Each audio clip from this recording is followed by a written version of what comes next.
Turn on Do Not Disturb.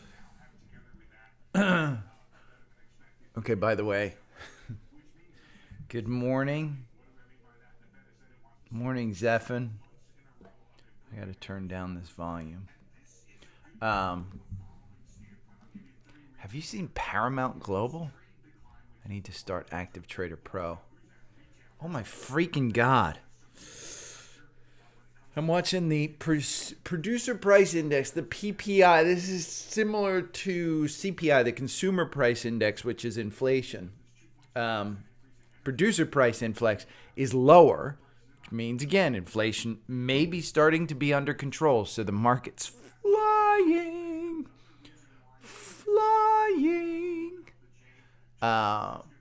Walmart is up almost 8%.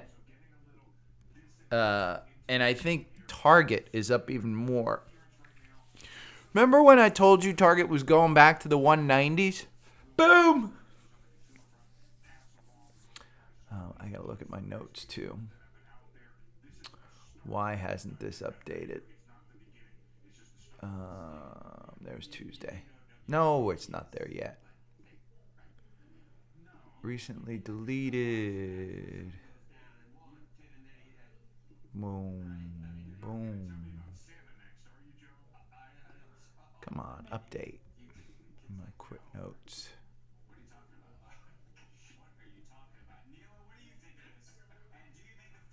What is going on with Active Trader Pro?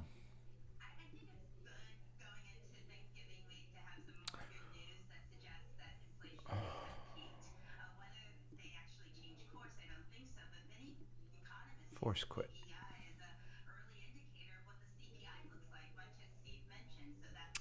Do I have to reinstall Active Trader Pro? Bum, bum, bum. There is Tuesday. No, he is not. Fresh haircut, but who do I look like? There's a guy in a movie, a dumb guy. Maybe it's Jim Carrey with the hair in Dumb and Dumber.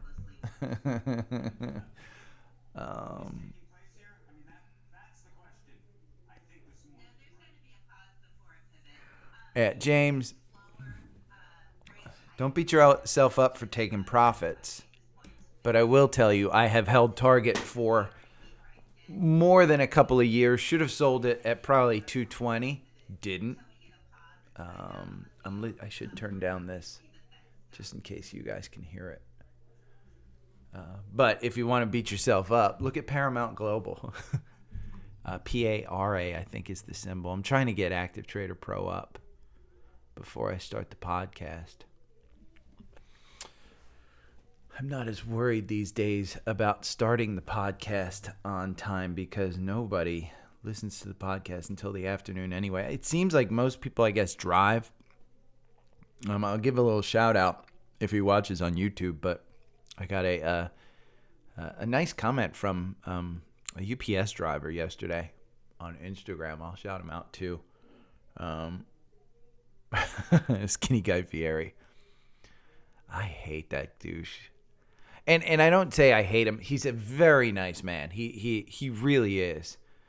Just the amount of jewelry, the amount of peacocking, if you will. Guys, I may have to restart my computer. Let me see if I can. Launchpad. Let's go to a Finder window. Applications. Let's see. I'm going to move to trash. I'm going to boom. Let's see if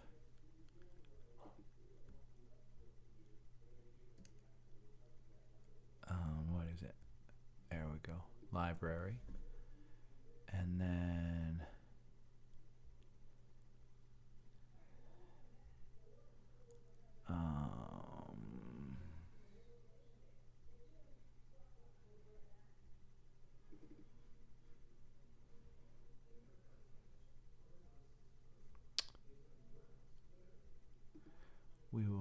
that to trash. And then let's go to Fidelity.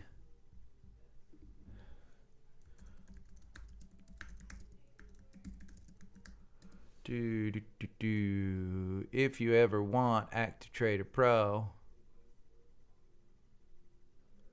get Active Trader Pro. Download now.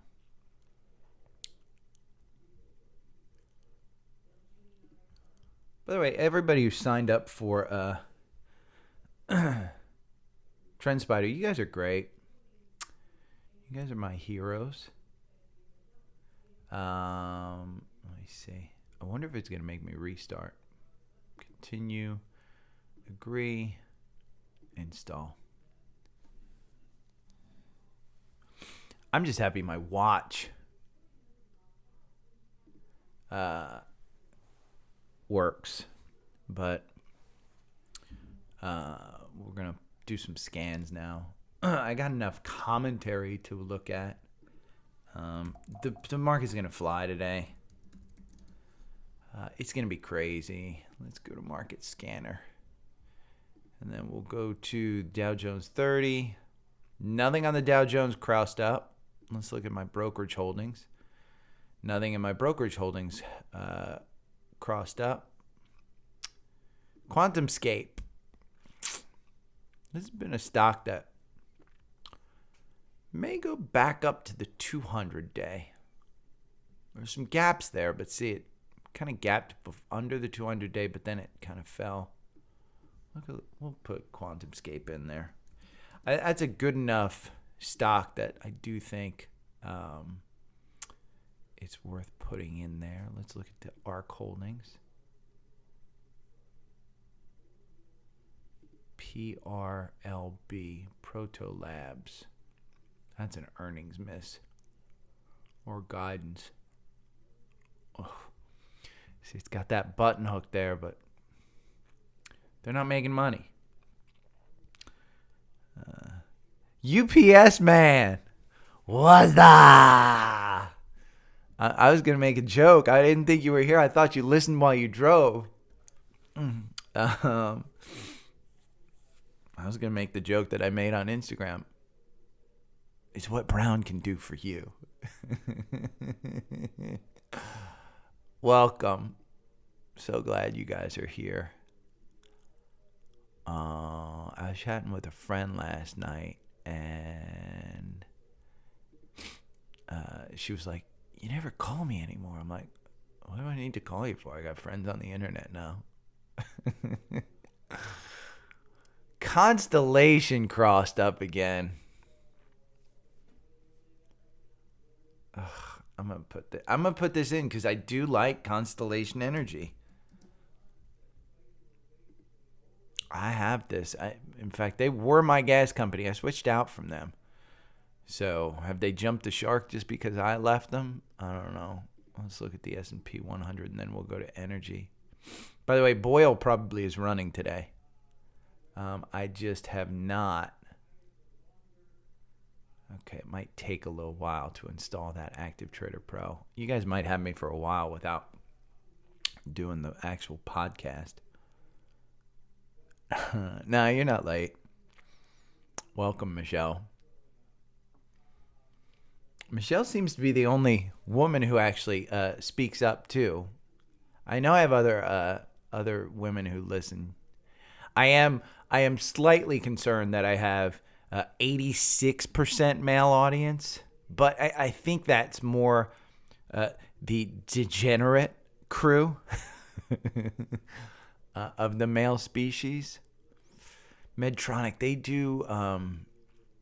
This is the ventilator, I think, company.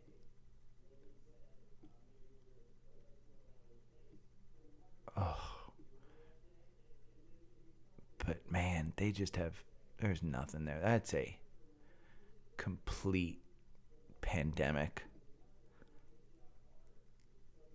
Oh, come on, don't freeze. Let's go back down into energy. We're going to look at energy. And I think I want to look at healthcare because I do think healthcare is kind of taking a hit. But see, healthcare is going to come up with all of those biopharma, and I don't know that space like I do tech. I know energy fairly well. I wouldn't call myself an expert. 1 to 100, I'd probably rate a 60, maybe 70.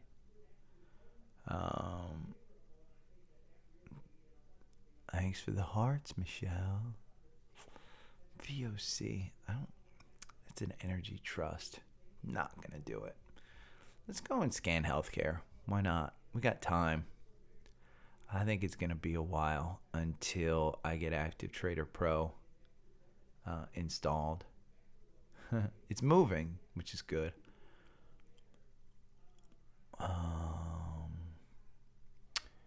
It's funny. And so you guys know, I've been getting all the alerts on if you signed up for TrendSpider, message me, private message me, public message me. Don't do it on YouTube because I just, if you want to do it in the comments after the thing is posted, you can.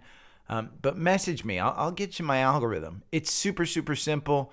I want to get you guys into TrendSpider more than my algorithm. I think that's more important. TrendSpider has so many more tools that I just don't use. And see, this is healthcare. I don't want. I can't do healthcare because just there's no names that pop up that I actually know. Consumer discretionary is probably going to fly today. Let's try consumer discretionary. See, I don't know a lot of these. Let's try something else. Jeremy Siegel is on CNBC right now. So I wrote to my friend this morning and what did I tell him? Hold on, I'll tell you exactly what I tell him. And if you guys watch CNBC, you'll know exactly what I'm talking about. If you watch CNBC in the morning and you see High Point University, where parents appreciate High Point's God, family, and country values. It's the first commercial. Second commercial is the Badge Jet commercial, where John Anway takes some bratty kid to a game on his jet because the kid's dad had a private jet that couldn't fly to the game. Both of these commercials give me total douche chills whenever they come on, and they are overplayed. Kudos to the marketing professionals who actually made them, because I remember them. So that's the goal. Kudos to you, but God, I hate those things. Let's do technology. Scan. Technology, I know, but still, when you do an entire sector, the majority, like Yelp. I know Yelp. Don't use Yelp. Sucks. Who uses Yelp? They had an opportunity. They lost it. I think they could have been, had they had good product managers, a fantastic tool. Should have been app-based.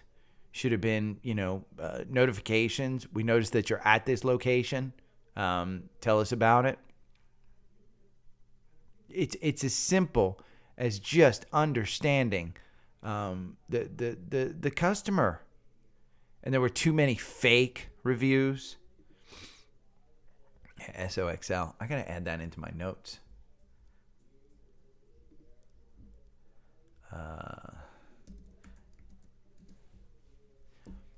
I got to get Active Trader Pro installed. Mother effer. Here, I'll show you. I won't show you anything. I think I got to reset it. But Active Trader Pro, I just uninstalled because it wouldn't connect. NVIDIA, flying. NVIDIA, here, let's go to Strategy Tester. And we'll go to the main algo, and we'll go, look at this buy. And God, I wish I would have led you guys in here a little bit more. 123. You're at 177 right now. Tesla, I feel like I let you down on Tesla. Who was it? I think it's JP Morgan came out. Let's look at Tesla. JP Morgan came out and said with Elon focused. They think it's an opportunity. Yeah, look at all the reiterated October 2020. Look at the price targets on Tesla. I don't see the article from yesterday or the note. But somebody came out, I think it was JP Morgan, said, hey, while he's focused on Twitter, it's probably a buying opportunity. By the way, there we go, Tesla. Tesla. I think under 200's the new. Is it going back to the 130 that I've talked about on the past 10 podcasts? This is how little I know, guys. Download. Please wait while Active Trader Pro installs. It's moving, which is good news. The last time I tried to install it, it took like a couple hours. Look, Walmart up 7.34. Target is only up 3%. Target's earnings are coming out, I think, after the bell today. Let me just check. There we go. I think Active Trader Pro installed. Has been installed. I'm going to open up Active Trader Pro. I'm going to try and log in. Let's see if this works. I'm going to move this to trash. Active Trader Pro is just so slow. I love the Mac. TSLL. I have to look at TSLL. Okay, Active Trader Pro is just crawling.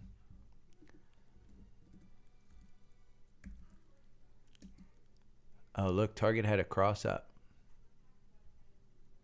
Ooh. That had a cross up too at 13. I'm going to give a shout out to you, Chris. Brought up TSLL. This is why you join the YouTube Live.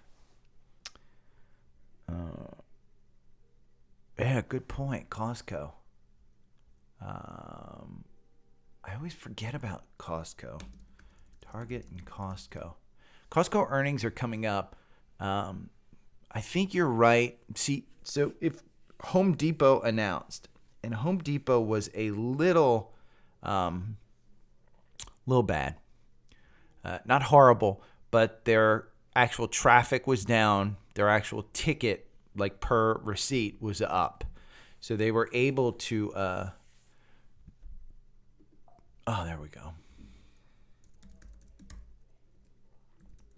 And I'm going to have to do two-factor authentication on here. I'm sorry, my ADD is really kicking in. I need coffee this morning. I found that my best podcasts are when I have coffee. 4834.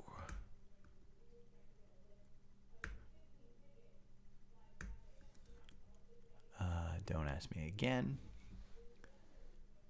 Okay, Active Trader Pro is installing and hooking up.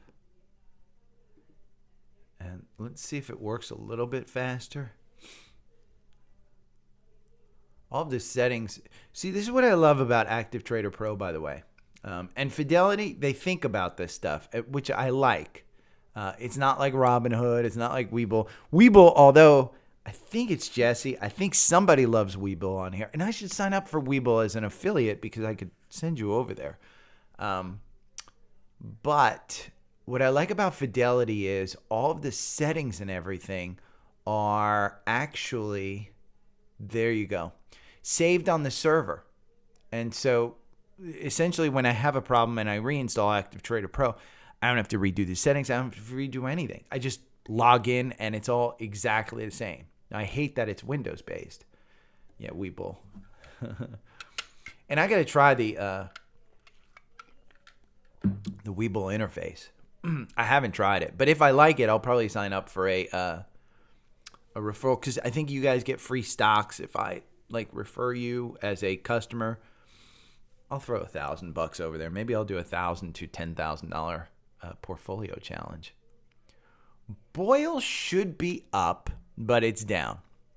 Wow.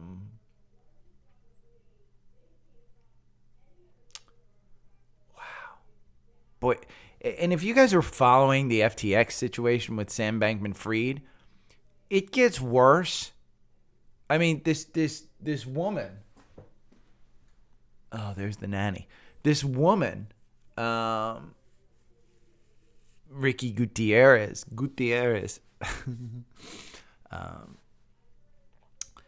Yeah, but this woman that Sam Bankman-Fried to head up Alameda. No, you just don't do that. She had no qualifications whatsoever. And hey, you have to take your chance on some people, but Ricky G's a pretty wealthy dude, and he's not wealthy off his stocks, FYI. Ricky G is wealthy off of the courses that you buy and off of his real estate. Trading-wise, the guy's a complete. He's lost a lot of money trading. Investing, he makes money investing. But trading, nah, doesn't make money trading. I've been in on a couple of his trades. I've made money, but he's held on too long. He also got very lucky with Tesla, but he's a very wealthy individual. You know what? Let me see this market strategy. See, I wish I could. I need to work on this. Because here, so this market tester, so I basically have it looking at the current candle. So when I run it here, the market scanner looks for cross ups. See, I wonder why it wouldn't pull this one up. This is a good example. So yesterday morning, I didn't announce a cross up on Target yesterday because it was the afternoon candle that kind of got it on November. That's November 11th. Oh, that was Friday. That's why it didn't pull it up. Friday. I got to look at my algorithm, but Target 173. I should have called it out yesterday because you're up at 179 right now. Still, I don't think that 179 is crazy. We'll look at Target. See, it just crossed that 200 day. I think you're starting to fill this gap.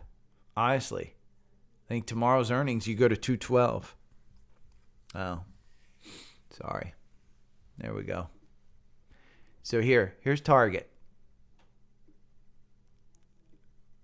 And if you had my algorithm, you could look at this live. But here's Target. You have a 173 cross up. 173. You're trading right now at 179. Do you notice the difference, when you go to 212? Probably not. I do think, unlike James, yeah, everything's up. Target's good. Target's just... Name a person that doesn't go into Target and spend $100. Shopify's up 6%. Let me see what's up in my portfolio. The ARK F is up 6%. You had a cross up 1692. You're trading at 17. ARK K up 4%. My biggest winner, $68. I wouldn't lead you guys in here, but their earnings are coming up November 16th, so tomorrow. I think it's pre-market. I mean, if China's going to continue to go up, Baba's crazy not to have. I'm going to put that in.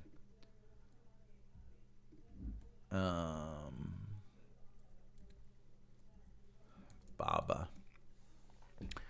I'm looking through some of the... Zevin, you got trades today. The problem that I have here's the thing, and I'll tell this on the podcast too. I do believe that we are in the middle of a year-end rally, meaning I do think we continue to rally. The question will be the December meeting. If for some reason, and I posted this on Twitter, if for some reason the Fed says, you know what, we're here to kill inflation, and we still see inflation, and they go 75 basis points again, look at what happened in October. Look at what happened in November. When the Fed announced their rate increases, even though you thought it was priced into the market crashed. Let's look at SPY. And I don't. One thing that they don't have on TrendSpider is the Fed meetings. Maybe I'll message Dan and tell him, hey, you have earnings, you have stuff like that. Since we're watching the Fed, maybe add in the Fed meetings as an opportunity to look. But here's SPY. So I think it was October. I think it was in the middle of October. See that gap right there? That was October 17th.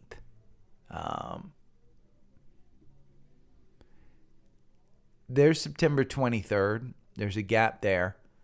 This was a gap up. And then I think this was the Fed meeting right there, November 2nd. I think that was the Fed meeting. You saw a 2% move down. I think, why am I remembering this one? Maybe it was October 7th was the Fed meeting, or October 6th. I don't know. I could Google it. But the point is, be careful. I think we are in a year-end rally, but just be careful. And by the way, you have till Friday. I wanted to tell people, so I was in the, yeah, Chris, I here's what it is. So when you sign up through the link, I get a list of people that signed up. And so I get commissioned on your TrendSpider thing. I promise to you guys, I pay $350 a year for this thing too. I mean, honest to God, I pay $350 a year. I think it's worth, I think the first year I got it for like $278. Then they wanted to charge me the $780 and I said no. And this was last year. I went 2 weeks without it. I felt completely naked. So if you buy the year, just know I do think that you'll use it. If you wind up being like my buddy Steve, who I used to trade with, he went back to work. He now works for Tesla. If you get into his situation where you have a full-time job and you tend not to use it, then it might not be great. But I can guarantee you, if we are in a year-end rally, you will make that $351 up between now and December. I mean, on it in a trade. And don't have to tip me. Make your $351. I've gotten your tip from the commission that I get. Full disclosure, I think it's like 10% that I get. So it's like $35 when you sign up. So just, yeah, I try and be as honest as I can with you guys. But you do need the elite level. You need the elite level. You can't go for premium because premium does not include back testing. And when you go down here, and remember, let me look. Where's the back testing? Market scanning, back testing. See, it doesn't include the back testing, the strategy tester. It doesn't include it at all. So you need this elite level. And honest to God, there is nobody listening to my podcast that should sign up for the advanced. The advanced, results per scan 250, results per scan 100. These are the two things that I mainly use in TrendSpider. Now, TrendSpider has a ton more that you can use it for. In fact, let's go over here and I'll show you Switch Workspace. And we'll go to Go No Go.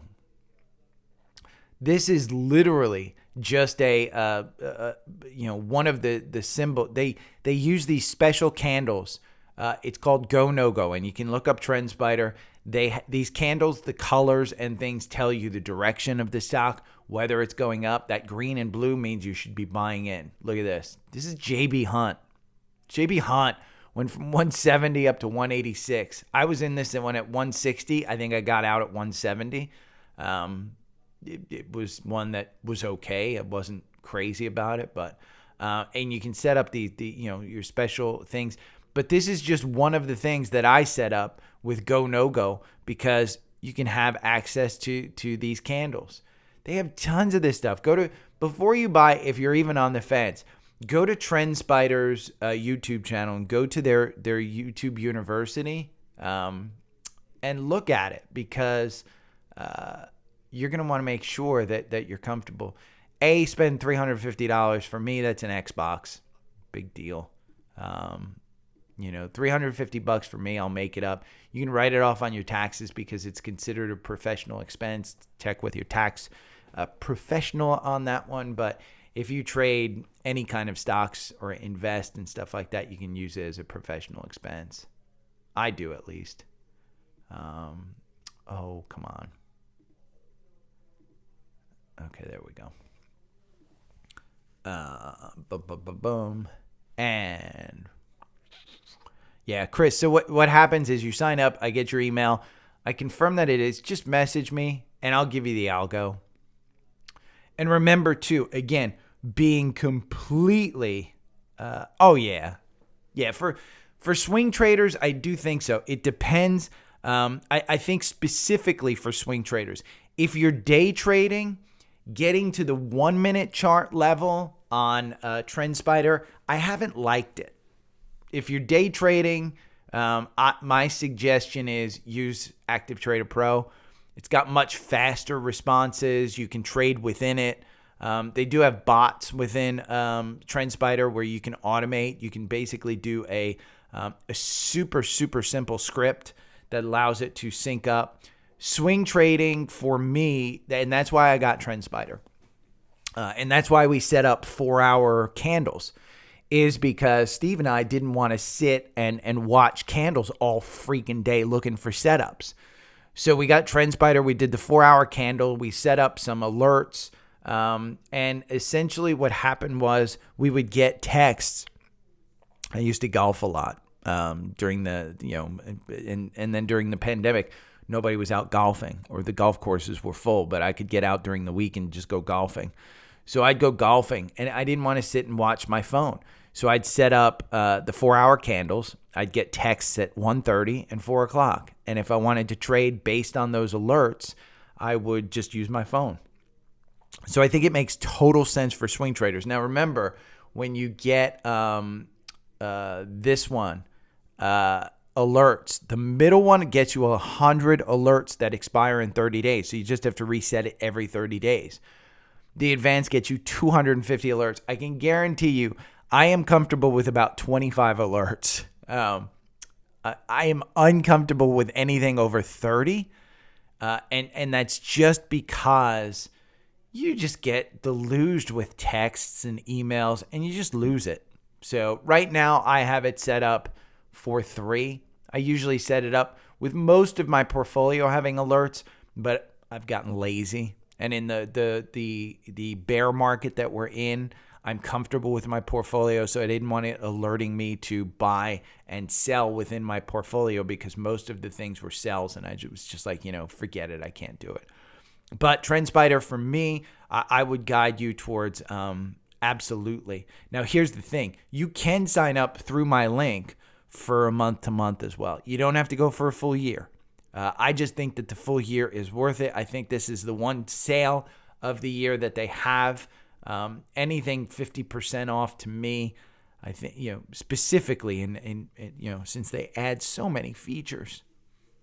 I wouldn't steer you guys wrong. Again, I don't charge you guys for any of this stuff. So I think you can tell I'm a fairly honest guy. I don't want your money per se, but if you're going to buy something, I might as well enjoy in it as well. So, okay. Who's got something for me before I start this podcast? Because I probably am going to start the podcast here soon. I don't know. Should I put some caffeine in me?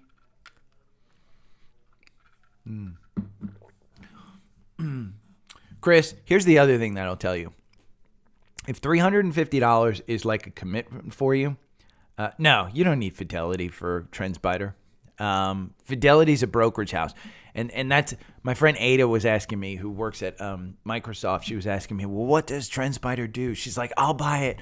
Because I guess like 20 years ago, I signed up for a bank account after she told me, I get commission if you sign up for this bank account. So I wound up signing up for the bank account. So she wants to sign up for TrendSpider just to give me the payback. But she's like, what does it do? What does it do? And I'm like, it's just charts. 100% just charts. I don't know that it syncs up with Fidelity. I know it syncs up with E-Trade, TD Ameritrade. The guys at Fidelity are heavily into Chrome. They have a Chrome attachment. I need to light this up a little bit more. But it's just charts. If you don't understand charts and you don't want to understand charts and you want to just listen to somebody on the internet like me and buy and sell when you feel comfortable, TrendSpider's not for you. Fidelity, I use Fidelity and I use TrendSpider. Those are the two completely separate companies. You could use TD Ameritrade and TrendSpider. You could use E-Trade and TrendSpider. You could even use your beloved Robinhood and TrendSpider. But I do love TrendSpider. I think it's worth the money, but you've got to get, remember, I look at this stuff on a daily basis.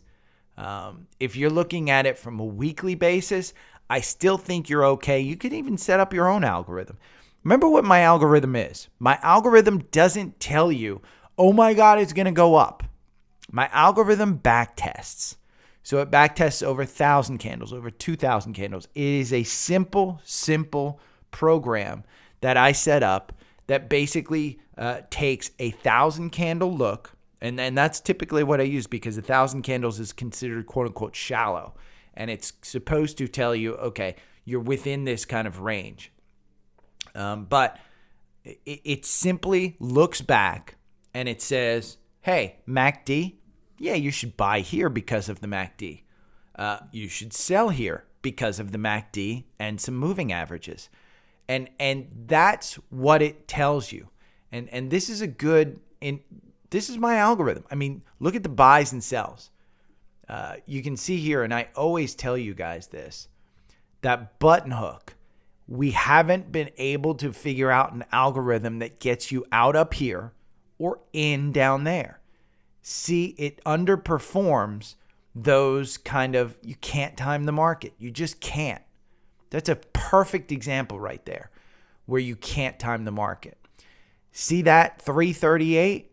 Well, maybe you should have bought down here at 371. But 388 was where it got you in.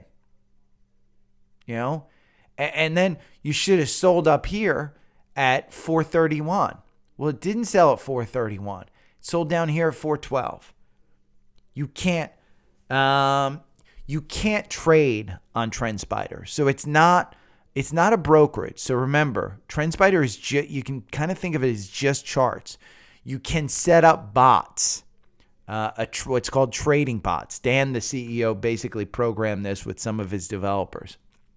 Where, say you want to trade on my algorithm, and this is a perfect example. This is right here, performance chart of SPY. My algorithm loses you 3%. Buying and holding makes you 10%.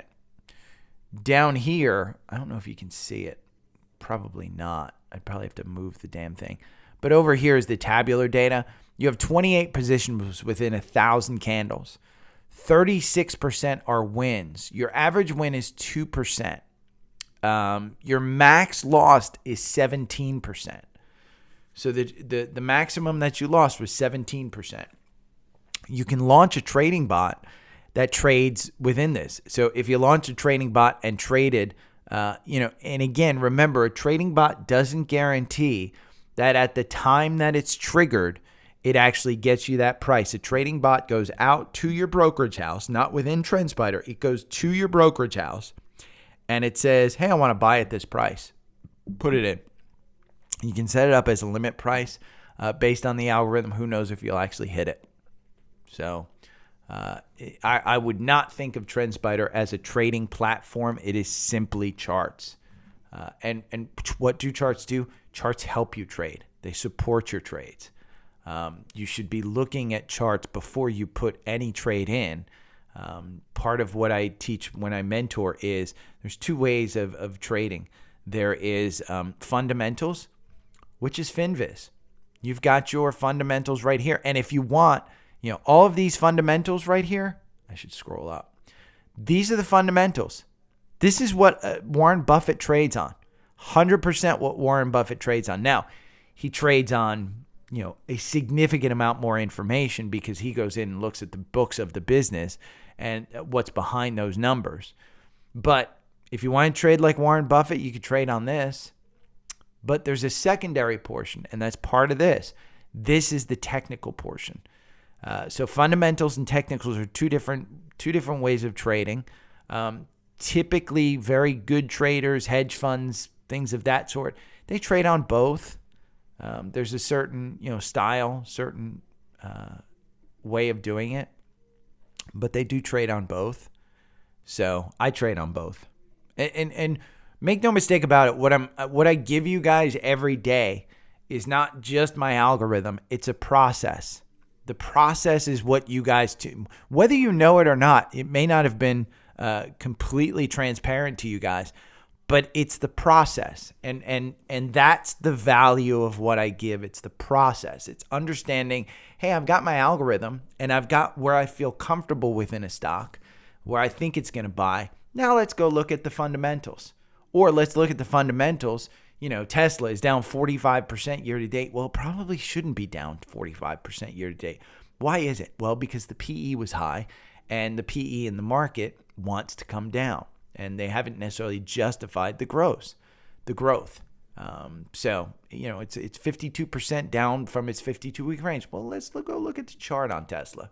If we look at the chart on Tesla, where would I feel comfortable actually buying it? Well, there's a gap up there. Let me pull this back. There's a gap up there. So do I feel comfortable with that gap up there? Is it going to cover that gap, or is it going to cover a gap that's behind it? You got this volume shelf that's billing right here around 220. You're trading at 190. See that volume shelf right there? Let's pull in the volume a little bit so we're sure where it's. See? Volume shelf still here is 220. So what I'm teaching you guys is a process. It's not you're going to win 100% of the time. It's a process where you can take your hard-earned money. Let's be honest. Nobody likes losing money. I lose money all the time. Shit. Let's give you an update on hold on, I got to pull Safari over because I want to show you guys more of the chart than anything. That's usually what I do. Active Trader Pro, you're fully in. Okay, you can see everything. And then the iPhone view gives you a good shot of my haircut. Yuck. But yeah, thank you guys to everybody who signed up for TrendSpider. If you have any questions and if you want a video specifically on TrendSpider, I don't do them justice. Let's go to YouTube, TrendSpider. This is where you should go to learn about TrendSpider. Right here. Live charting, how to use this huge backtest trading strategies. This is 100% what my algorithm is based on, backtesting. That's all it is. It's just backtesting. So if you want to understand, new feature, introducing automated chart pattern. I don't even use this thing. New data, Federal Reserve economic data. I haven't looked at that. Maybe the thing that I just talked about, the Fed meeting, maybe it's on there and I don't know about it. Go, no go. I showed you guys this one. Trading futures, technical analysis series. This is great. Scripting explained. It does take quite a while to get comfortable. This is a super, super data-rich platform. You have to sit down with it. You have to understand it. If you want access to my algorithm and it's just plug and play, you have that as well. And you do get, by the way, what else do you get? Support training, unlimited training. So what is training? One-on-one training provided by a certified TrendSpider trainer or staff member to show you how to use and customize the platform to fit your needs. I am not a certified TrendSpider trainer. I am simply a guy that uses this product. I have no affiliation with them other than I signed up for an affiliate thing. They actually have cracked down on this specifically, certified TrendSpider trainer, because there were some scammers out there who were telling them that they would train them, and then their training was like a 5-minute video. So I will not train you on how to use it. I will absolutely help you set up my algorithm, which takes all of 10 minutes anyway. And by the way, if there's anybody in this chat, I think Brittany Bitch signed up for TrendSpider and may actually be using it. But I helped him. I think I helped him set it up. And if you're not fully aware of who Brittany Bitch is, it's a loving name. He's a guy who didn't have a YouTube account, so he used his girlfriend's or wife's. And her name was Brittany. So we're about to open up 10 minutes. Okay, anybody have any other questions? I'm going to start the podcast.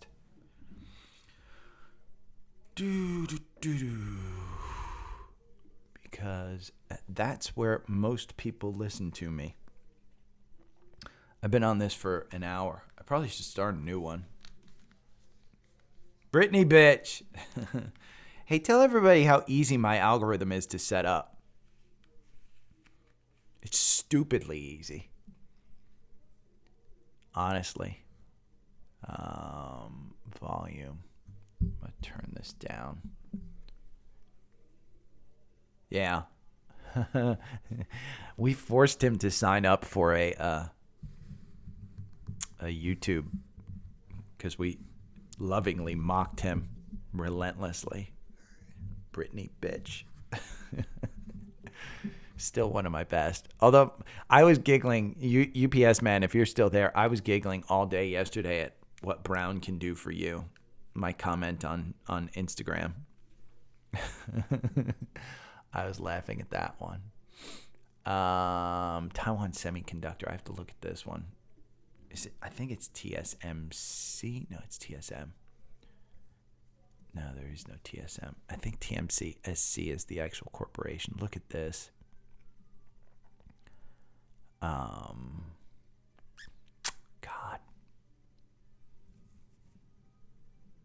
And I did set up your algorithm. You did set up the algorithm, right, Brandon? I want to make sure you got it.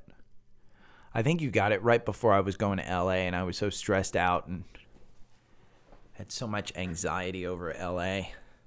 I get anxiety and by the way, just to be completely transparent, I'm not sure when I'm driving to New Jersey, but it's either this week or next week. I will alert you guys when I'm not going to be on because I will take a vacation day. It might be Saturday. I won't drive on Sunday because of football. I try not to drive on Monday because of football. But if I have to drive Monday or Tuesday, I will probably take the day off. Make sure I got everything. Active Trader Pro. I'll hit you up in the I think on Twitter you messaged me, so I'll message you on Twitter and help you get set up the sell part. I'll look at it again. And my apologies, man. You know, after I do this podcast, full disclosure, I go and sit on the fucking couch. Okay, thanks. Thanks for making me feel better. Guy Fieri, out. I just get lazy. I do answer all your questions, though. And anybody, if I have ever slacked on you in response, call me out. But I'm usually pretty good at responding, you know, unless I'm hiking or, you know, hanging out with friends or doing something. Love you guys, but personal life definitely takes a priority. And FYI, if your personal life doesn't take a priority, change things around just for your own happiness perspective. TSM. Warren Buffett was buying down here. I know he was buying down here. No, I do run. I haven't run in a little bit because my body, I swear I've got arthritis. Okay, the garbage trucks are all gone. That's what I've been waiting for. But I swear I've got arthritis. I swear I've got arthritis. I wake up in the morning and I'm just in. I did get a new bed. I got a new bed 6 years ago, and it was Brooklyn bedding. And what's funny is I did a video on my personal YouTube channel about a review about the about the mattress. And Brooklyn bedding somehow had a way to figure out how many people I was referring over to them. So every month I would get like a $200 check, $100 every couple months, or, every now and then I'd just get a check from Brooklyn bedding. And I loved their bed, still love their bed. In fact, it's funny because I go back to my parents' house who have a latex mattress. When my dad had a heart surgery, 10 years ago, 11 years ago, somewhere in that neighborhood, we got him a latex mattress because it was good for his heart when he was laying on it, blah, blah, blah. And I go there, and I swear I ache more from that bed than my bed it'll be 8 years old, I think, in January, my bed. And it's memory foam with a layer of latex. And Brooklyn bedding, I'm a fan. In fact, maybe I should sign up as an affiliate for them too, because I think I've had 5 friends who have bought their mattress. One sent it back. They do have that sleep test thing. It comes in a box, which is great. By the way, most satisfying thing of buying a mattress in a box is when you rip off that cellophane part. It is so freaking cool. And the markets are flying, by the way. What's the VIX at? Who's texting me? It's all my semester at sea friends.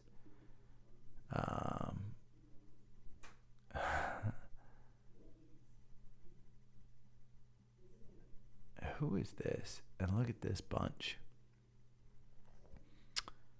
Who are these people? It's all my semester at sea buddies. With a girl who I don't recognize from semester at sea. I don't think you can see it. Okay, good. You can't see it. Fun times. Okay.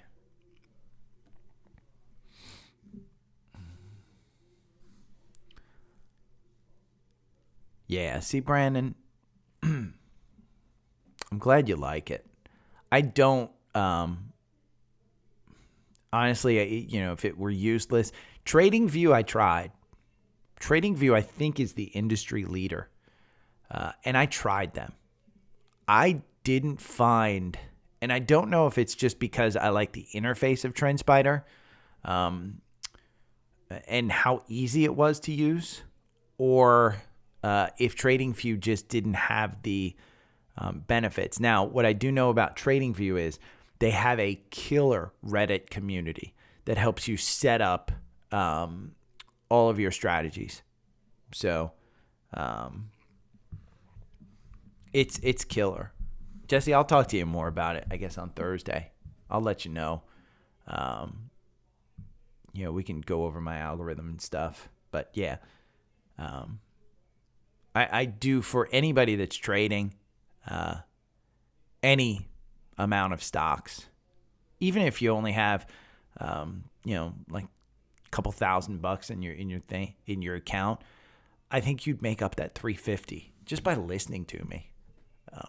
But I will tell you, even if you don't want to spend it and you just want to listen to me, I'll look at any stock you want me to look at in my algorithm. Again, use me as you will. I giggle at that all the time. Okay, I'm starting the podcast. I'm done with you degenerates. Somebody asked me, who do you talk to on YouTube in the morning? I'm like, all degenerates. I mentioned Brittany, Bitch, and Jesse, and Zephan. Michelle, I haven't included you in that conversation since I've only become recently aware of you. But there are quite a few.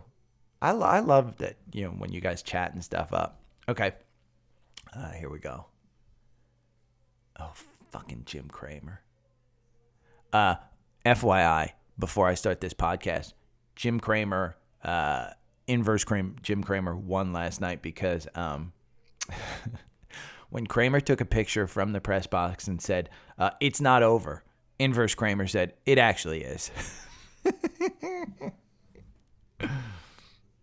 Yeah, Joe, you are. When I found out that you invested in that medical company on before earnings, that's the description of a degenerate. I wouldn't be surprised if you're actually Sam Bankman-Fried. Are you SBF listening to my podcast? By the way, I will fully tell you, I got suckered in. I thought Sam Bankman-Fried was a good guy. I really did. Manipulation at its best to me, and I completely got suckered in by that guy. Now I think he should go to jail. It's just when he said that this morning, I guess he did an interview with New York Times, and he said, you'd think I would have trouble sleeping, but I'm actually sleeping fine.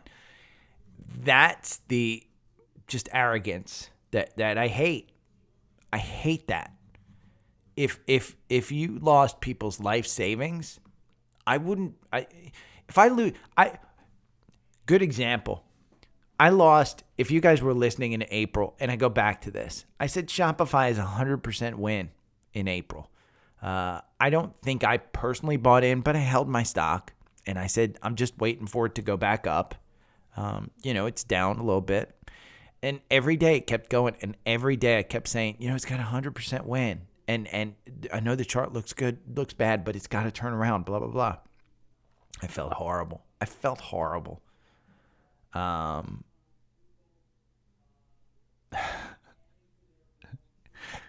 Sorry, UPS man. My goal is yeah. No, honestly, I think it's either the mattress in a box, or, and UPS man, you can complete my UPS man. I think I gave him $50 when he did this. It was the bike, because I did the Peloton hack during the. Oh my God, my haircut looks horrible, by the way.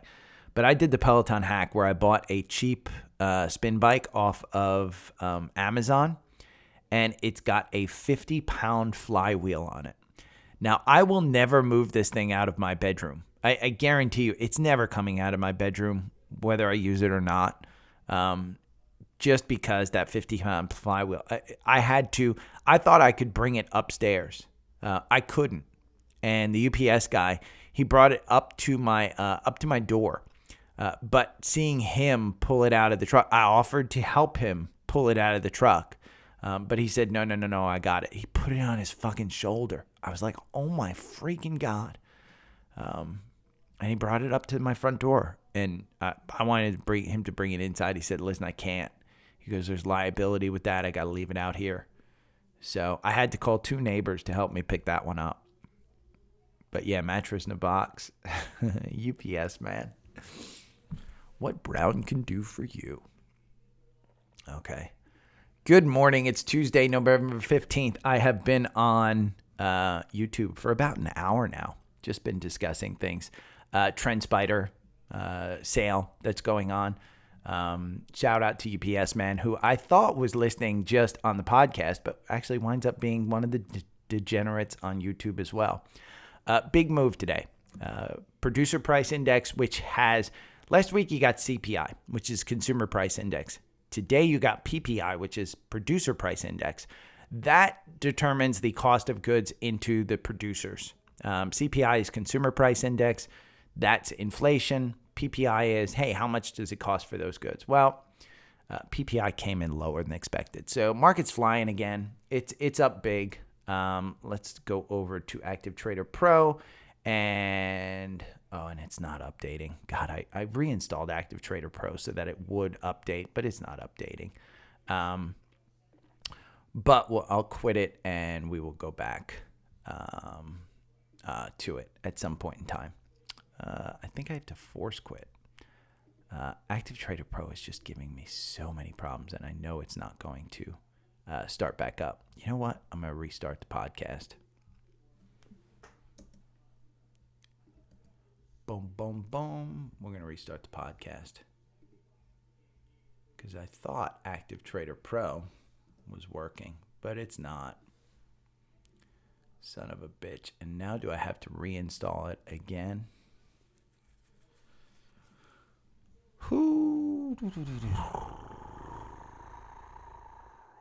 Damn it. Don't worry, UPS man. I'll give you a shout out on the podcast again. Okay, let me see.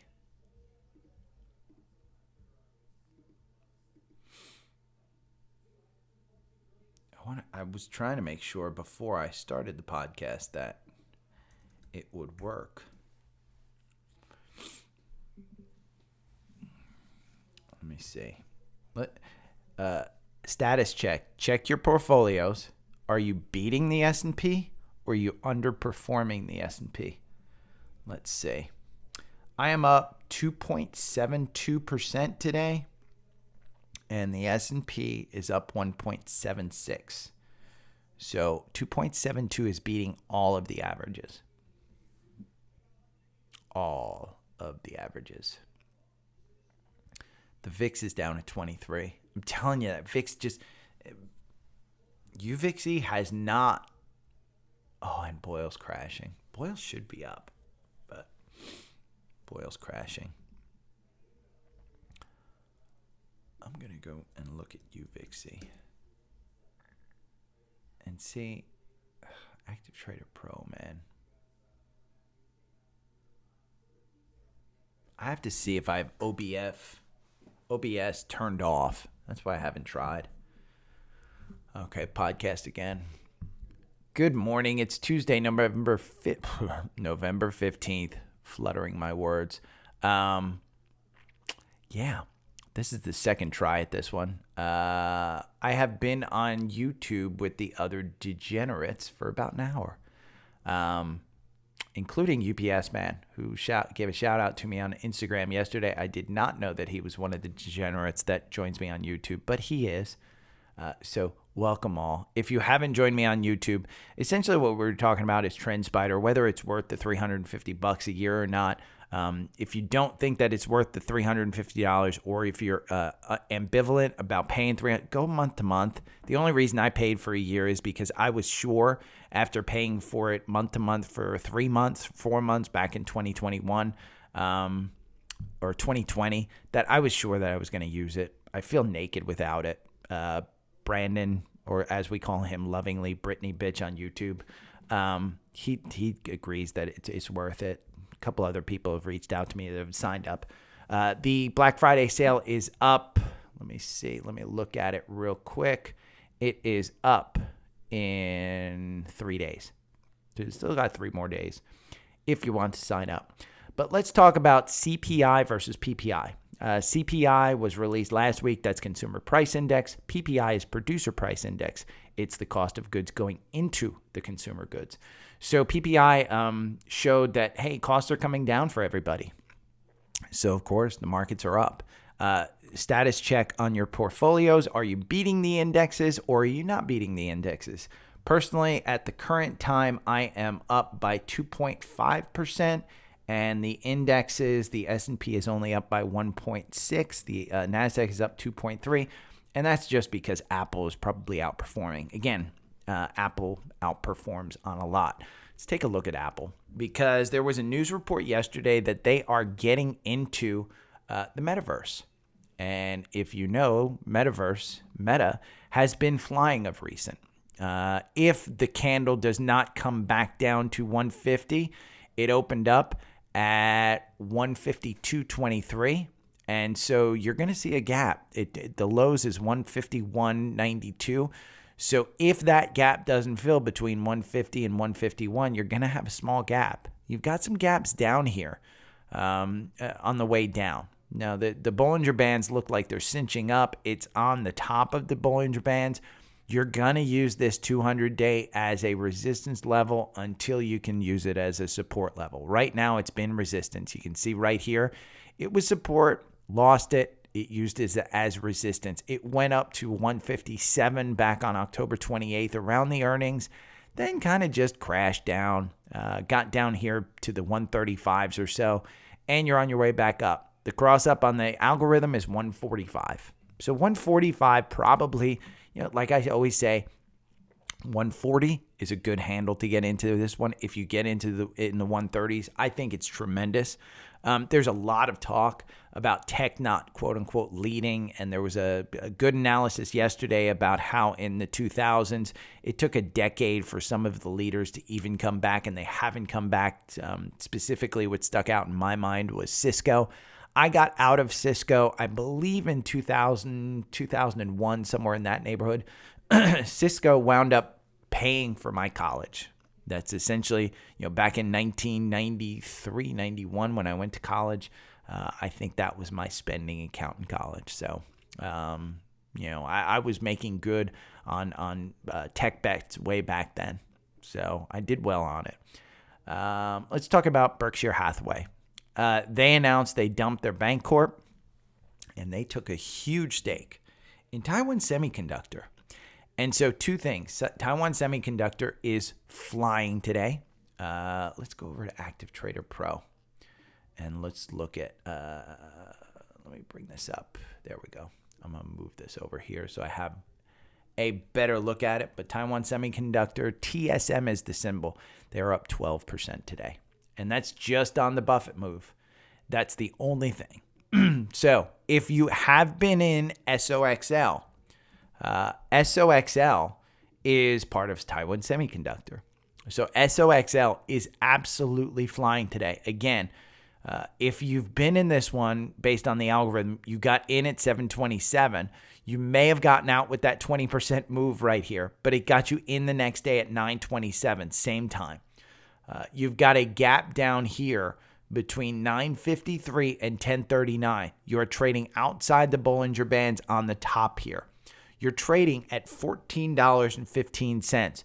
So from October 19th to today, 1 month, you've doubled your money in SOXL. Fantastic, absolutely legend trade if you got in on there. The other one that I noted, he got into a bunch of other things, but GM he sold out of. And it was interesting because on the news, it kind of went down. You can see it in the afternoon yesterday, probably leaked out a little bit. The only catalyst that GM has is their ex-dividend date on December 1st. Their MACD is high. The RSI is high. The algorithm bought you in on October 13th at $32.63. You're up at $40.80. You've made 20% on this one in 1 month. That's a great, great trade. I think GM is a trade. I don't think GM is a hold. If you want to get into the car space, Tesla. And let's talk about Tesla because they had a cross up. Tesla came out yesterday. I think it was JP Morgan or somebody. Most of Tesla, if you look on FinViz, look at the October. Look at their price targets, 230, 325, 205, 355, 330, 325. There's an $85 price target from Roth Capital. Douche. $300, 288. So it's significantly higher than it's trading right now. Right now it's trading at 197. You had a cross up yesterday at 195. The last cross up that we had, it got you out with a 1% gain. I think this one starts to come up. Again, we're in a semi flying market. It's a good market. I want to say that we are moving towards a year-end rally. There are a few things that could dislodge that rally, meaning catalysts. If Putin starts to use nuclear weapons, if the Fed does a 75 basis point hike instead of a 50-point hike. Remember, the Fed has every run that we've had, the Fed has pushed back. Even though these price hikes, the Fed interest rate hikes were priced in, they didn't get priced in because they crash the market each day. So another one that Warren Buffett got into is Paramount Global, PARA. And this one, let me just pull it up here real quick. It is up. It was up in pre-market as much as 17%. It is up 5%. It's trading at $19.55. I don't subscribe to Paramount Global. It's the one streaming service I haven't had a friend sign up for, so I can use their password. You've got all kinds of gaps above this, and all the gaps are below the 200-day. You're trading right now at $19.45. The 200-day is at $22. They don't have a catalyst other than their ex-dividend date on December 14th, but I don't think they have a big dividend. This is a company that, I take it back, 5.19% dividend. So, you could be looking at this one moving back up to the 200-day because A, it's got a 5% dividend that's going to pay out. B, Warren Buffett's Berkshire Hathaway, it now has it. C, Farmer Jim on CNBC, huge proponent of this one. Now it does trade not at a super high multiple, but their forward PE is 13. It's a little bit concerning. You're 48% below your 52-week high, which is 39. There is no upward movement in this one. If you look at the chart on FinViz, it's completely down. Even the algorithm has it completely down. The algorithm makes you 1.2% on this one versus buying and holding loses you 42%. Your average win on this is 16.43%. Mind you, the buy-in in the algorithm was $16.65. You're up at $19.35 right now. The buy-in was November 11th, so it was last Friday. I didn't particularly look at this one. I didn't understand this one, but that one's moving. The other one that's moving is Netflix. And Netflix has been just a monster of a move. You had a buy-in here at $287, November 11th, same one as Paramount Global. You're trading at $307 right now. This one got you an 11% gain, which you could have gotten easily a much higher gain. But $231 right before earnings was the buy-in. I kind of had mentioned that one. I said it was good. You had all the confirmation in the world. You lost it quickly. You're gaining it right back. You're trading above the Bollinger Bands in the algorithm. The algorithm on this one loses you 32% versus buying and holding loses you 36%. Your average win is 8%. You only win 26% of the time. But this one, ironically, the 200-day has moved positive in the algorithm. If you look at the daily, I think it's still negative. Let's look. The 200-day is still negative. It's just moving a little bit more positive. You have a gap down here on the daily between 251 and 260. That's below the 200-day. So my assumption is that you can clearly see it's using the 200-day as its support level. Rather than resistance, it's using it as support. It bounced right off there. So the Bollinger Bands are cinching up. You can see when they cinch up, you can go up or you can go down. But Netflix versus Paramount Global, if we look at the PE, Netflix PE is 28. Their forward PE is 28. They don't have a dividend. So Paramount Global looks like a pretty good option. And with Warren Buffett putting money in there, he's saying, hey, from a fundamental perspective, it's good. So I do like that one. Now, one that we'll get to listener requests now, Zoom. Thomas asked me about Zoom, and ZM is the symbol. Here's my thoughts on Zoom from a product perspective. This is a video conferencing company that turned into a verb. Everybody goes, hey, you want a Zoom meeting? It turned into a commodity, if you will. The problem is they didn't grow on that. They just said, hey, if you want to use it for more than an hour, you've got to pay us. Well, nobody paid them. And so they became a pandemic play. Then what happened is people started realizing, hey, I'm paying for a Microsoft Office suite. I'm paying for Word, I'm paying for Excel, I'm paying for PowerPoint. Oh, you know what they give too? They give Microsoft Teams. And Teams was expanded to be video conferencing, to be a Slack channel, now it sucks. I haven't used Teams since I left the workforce. There is no reason for it. It is a tool for work. It is not a tool for personal. Zoom is a tool for personal or business. And so, but you're getting Microsoft Teams for free. Why should I pay Zoom? Even CNBC that does all these interviews, they use Zoom, but it was very clear they don't pay for Zoom. So they're not somebody who's paying. Zoom before earnings. Their earnings are coming up November 21st. It's next week. The chart looks ugly. And the reason I say it looks ugly, you've got this gap here between 87 and 96. The problem with filling that gap is you'd have to break the 200-day. And you can see right now the 200-day, it's providing some resistance here. So I do think that Zoom, if you look at the long-term chart, let's look at a daily. It's just a downward spiral. And that gap here is clear. And it was on the last earnings, by the way, that it gapped down, 87 to 95. I could be completely wrong about this one. Let's look at Zoom here on the fundamentals. Yeah, their PE is 26. They're still being valued as a growth company. So they still have some possibility of moving down. Now, if they give guidance, hey, we've got higher growth than you guys think. I mean, you can see the earnings, $1.11, $1.29, $1.03. It went up to $1.05, but it gapped down because their guidance was weak. I just think that the guidance is what's going to kill this stock. I can't. I tell you, you're gambling on this one. Maybe buy some small options to play on it. So if it does pop up, you can at least, sell the options, long-term options out. You can gamble on it that way. I'm not an options trader, so probably not great guidance. Maybe tune to another channel if you want to trade the options. But Thomas, I can't rightfully tell you, just knowing what I know about the product, about the company. The company is more a company that should be acquired by somebody. It should be acquired by somebody, not even Microsoft, because Microsoft has it. Apple has FaceTime. They don't care about it. Google has their own service, so they're not going to buy it.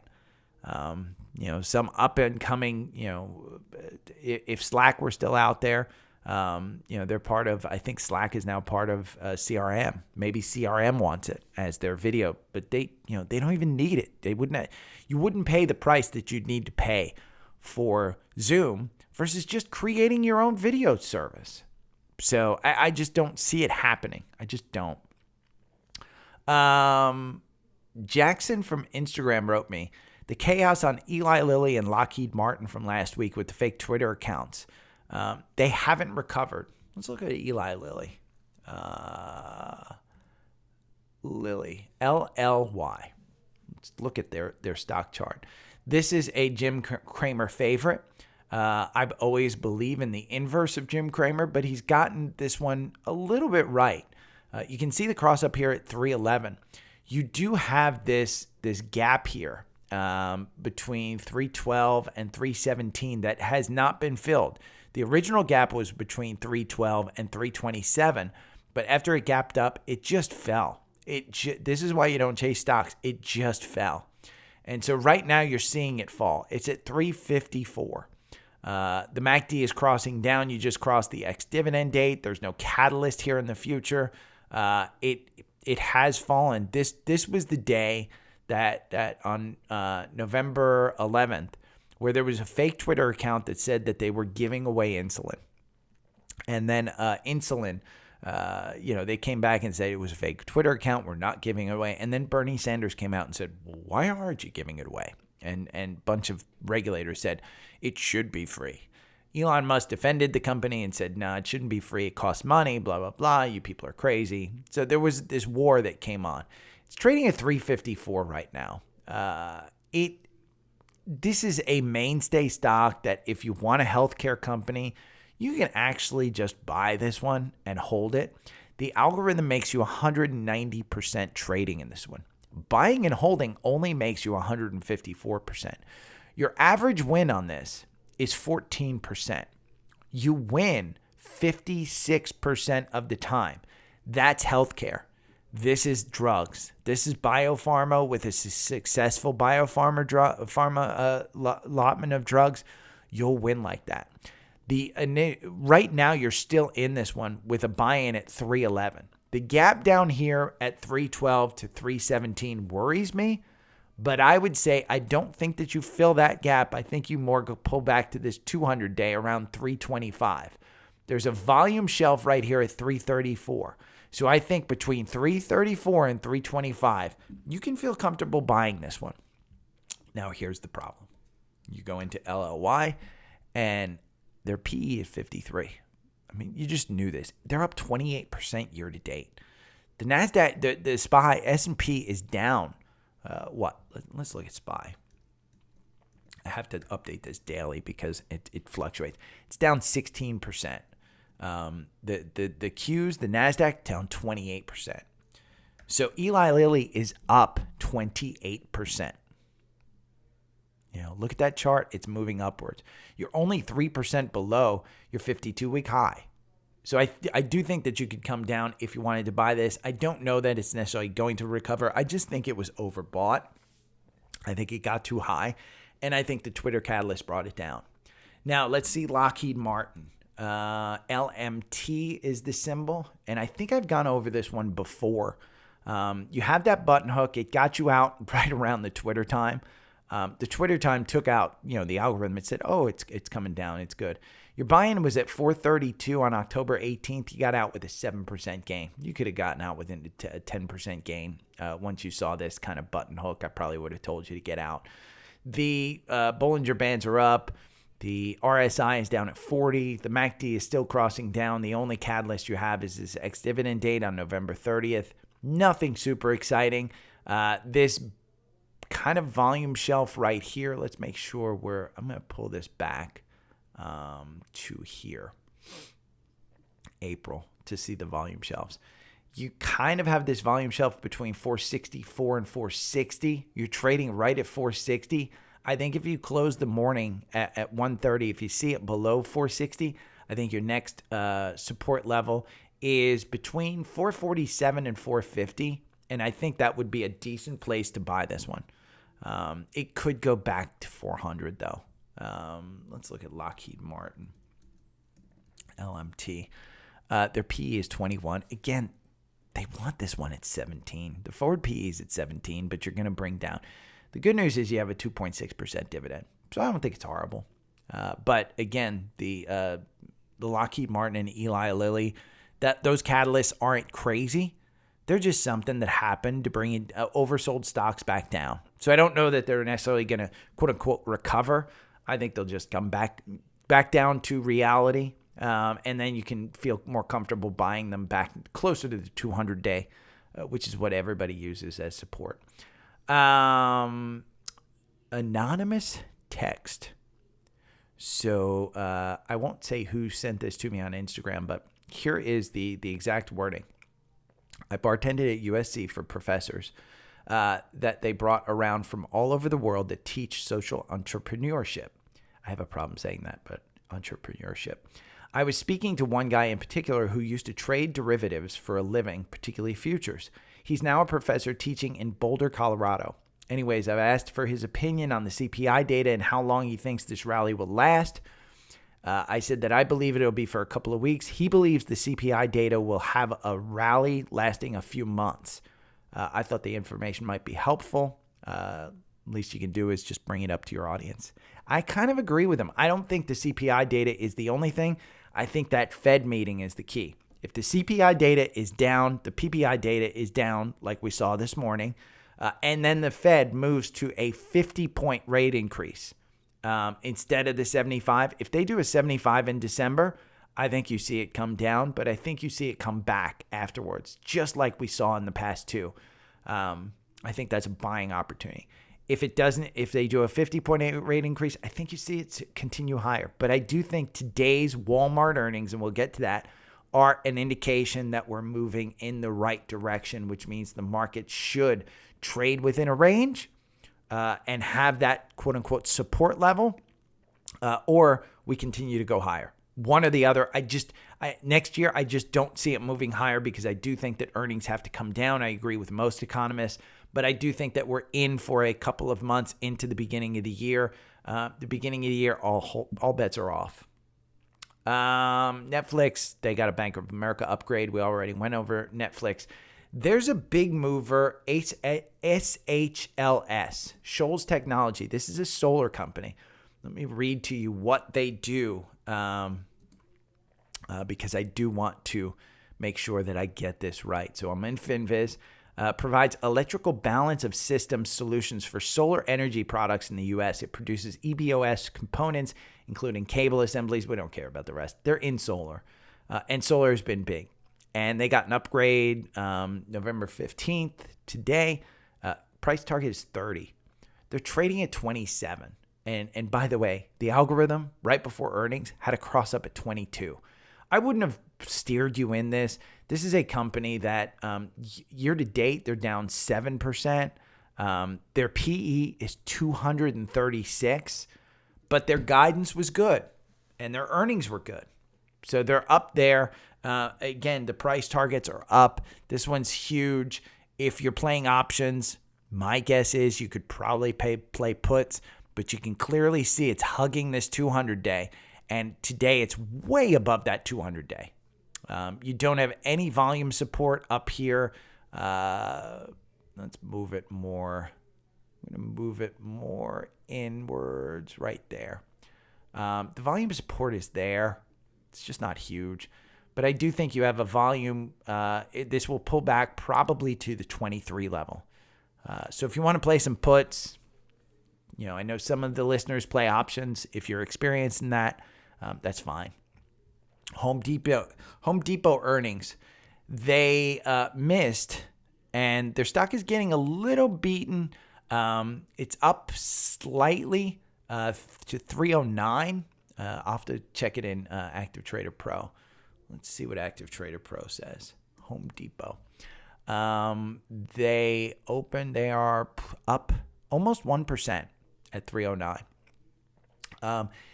They missed on earnings. Their customer transactions were down. So the total number of customers that came into the store was down by 4.3%. But they were able to increase each bill. So they were able to increase their earnings. And they did increase guidance, but not by a lot. And so the amount of customers coming in is what hurt them. Because remember, Home Depot is more geared towards the professional instead of the consumer. Lowe's is more geared towards the professional. The consumer. And Lowe's reports, I think it's after the bell today. No, tomorrow before the bell is when Lowe's goes. Lowe's is going to be up today. Let me see where they're up to in Active Trader Pro. Active Trader Pro says Lowe's is up 1.29%. And they do, in the current candles, they do have some support. But it's at 207. I kind of called this one anything under 200. You could buy it. The algorithm has you at 188. I think you see this one continue higher on earnings. The key point is it's overbought right now.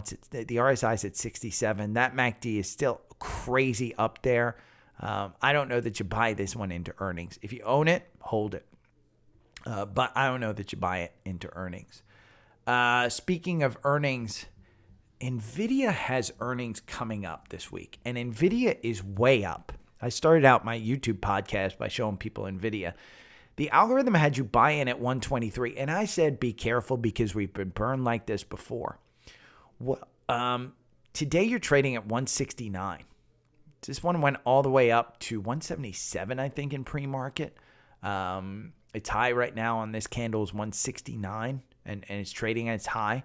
The earnings are coming up November 16th, and it's post-market. So it's tomorrow after the bell rings. You've got a gap down here between 139 and 143. That gap hasn't been filled. You've gone over the 200-day. So you're trading above the 200-day on the algorithm 4-hour chart. You have volume shelves here at about 139. I'm going to pull this one back because I do want to see when this one was trading in the 200 range. We'll pull it back to April. When it's trading in the 200 range, you still have some good volume shelves here. So your ultimate volume shelf is at 191. If they come out with some crazy good earnings and crazy good guidance, I think you could see this one go to 191. It's got all the confirmation in the world, but it is so oversold right now. If you don't own this one, I probably wouldn't buy it at these levels. Wait for another pullback to come down. That's what I would say, because there's a gap and there's a volume shelf right here at 142. If you get some type of, hey, we still have inventory issues, blah blah blah, it could get a crazy bad read on earnings. But my weekly stock picks on Twitter, he brought up that NVIDIA earnings per share 92% of the time in the past 12 quarters, it's beaten with an 11% surprise, 67% win rate. So even with this strong move, maybe you could take a chance on it. Again, it's the past 12 quarters. Lowe's, 100% win. Cisco, 100% win. Home Depot, only 83%. The low was ironically Walmart. And you know what's a leader in the Dow today that's really driving the Dow? Walmart. They had a huge beat.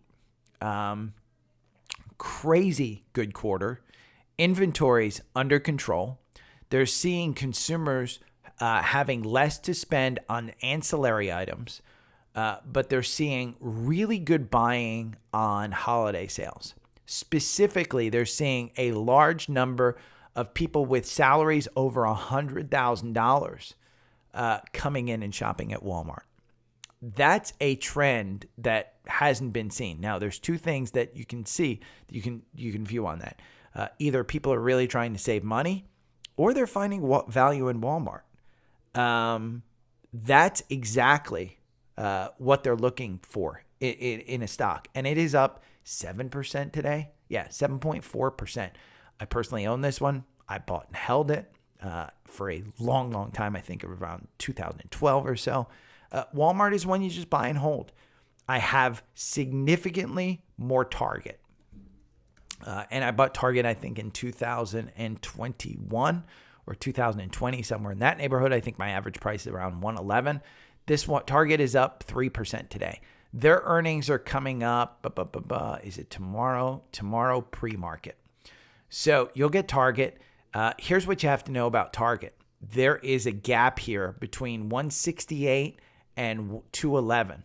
I said if we break that 200-day realm, that you could look at this gap getting filled. You're starting to fill the first gap here between 178 and 180. If you close at that 180 level, I think you're moving up towards the 200 level on the earnings tomorrow. Again, if they say that their inventories are moving well, I'm seeing Target commercials on every freaking program I watch about how they'll price match. So it's been going really well for them. So I think Target is one you can take the Walmart earnings and extrapolate out. I think the other one, and this was brought up by somebody on the YouTube chat, Costco is one. We had a Costco buy at 505.24. I've said anything under 500, you buy Costco. Anything over 500, you can sell it. Their earnings are coming up on December 8th. Now, with Walmart saying that they're seeing $100,000 shoppers over there, does Costco, remember, they make the large amount of their money off of memberships. But you do have this gap up here between 531 and 539. Looks like you're going to fill it. It's got significant strength. It looks like you're going to fill it. Let's look at from Tom. Tom brings up a pharma stock, IMGN. Immunogen. Successful treatment of ovarian cancer. Very good result in trial released after hours yesterday. It'll explode, he says. Let's look at it. IMGN. It is up. Nope. down 3.65%. It's got no support. Let's look at it in Active Trader Pro. It's got no support since it opened up. So it opened up at 622. It's down 3%, 8% short covering. You've got 4 million shares traded on 10-day, 3 million on 90-day. So you do have some volume supporting it. 52-week high was back in December of last year, $7.77. The 52-week low is $3.95, which was just set in June. So you're moving back. I would probably look this one up. IMGN. Let's look at this one. Immunogen. I think I've heard this one before. They're not making money. Performance year to date down 22%. Barclays overweight and $8 price target, and they're down at $5. FDA grants approval to first antibody drug conjugate from Immunogen. Tom's a doctor. So Tom knows about this stuff. I trust him. The actual MACD cross up happened at $5.75. So you're trading at 561 right now. It's below that one. It's clearly using this 200-day, which is at $5.30 as support level. It's broken through it a couple of times, but it immediately seems to come back up. This one you were using as resistance. They're not making money. It's a gamble. Tom's a doctor. He's done well. But don't know if I would necessarily gamble on that one. I think I'd rather see you in a pretty safer stock. And by safer, I don't mean the next one, but it's BABA. Oh, I'm sorry. I wasn't showing you that one. But BABA. BABA is crazy. BABA is up 9% to $78. Their earnings are coming up November 16th. So tomorrow, and it's overnight because they're a Chinese stock. If they release really good earnings, I think you're moving up to the 200-day at 88.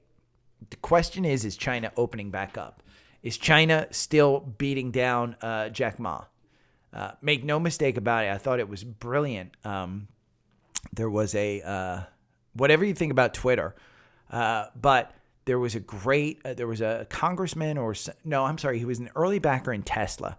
And he was on CNBC yesterday, and Andrew Sorkin was asking him, hey, is Elon getting a little crazy with Twitter, going after the regulators and stuff like that? And this guy brought up a good point. And now, mind you, I don't believe politically with Elon, but I do believe that he's incredibly intelligent, thinks about things, and he's thought through things. So when he fights regulators, this guy particularly, I thought this was a great look on it. He said, isn't it great that he can fight the regulators? Because if he were doing business in China and China made mention of him, hey, what are you doing this? And he came back at China, his business will be shut down. It will be interesting because remember, Elon and Tesla, huge part of their Tesla business is in China. What if Chinese regulators come after Twitter, come after some of the things that Musk may quote unquote say or fact check on the Biden administration? That's the gamble you have in Tesla. And so, you saw it with Jack Ma. Jack Ma, who was the CEO and founder of Alibaba, he came out and was a little bit loudmouth. Then he went into hiding. And the Chinese government didn't like it. That's when you started to see BABA really fall.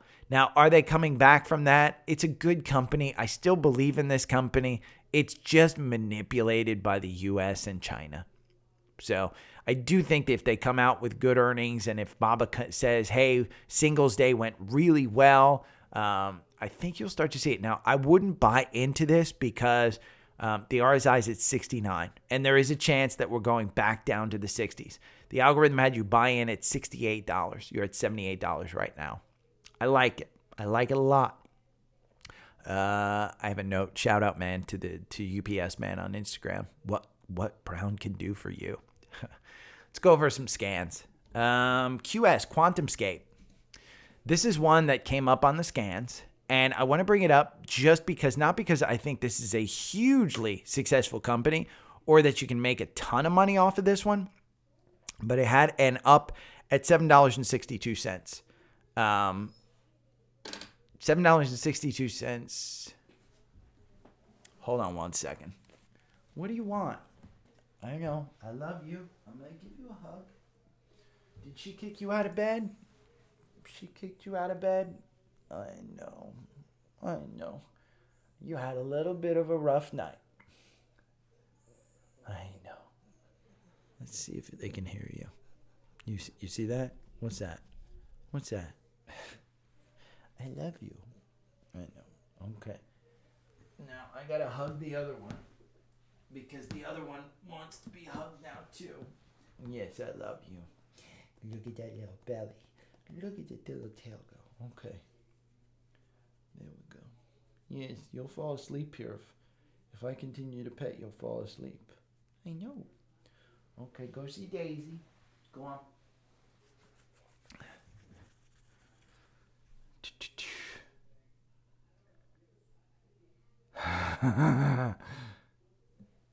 D-Man, you're a legend.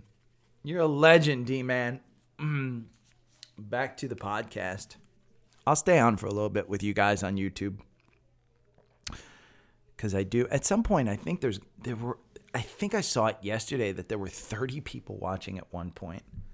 I don't know. I don't know how to read those damn things. Sorry, dog came up. She had a bit of a rough night last night. QuantumScape. This is a company. I think they do LiDAR. Let's look on FinViz. I know they're involved with the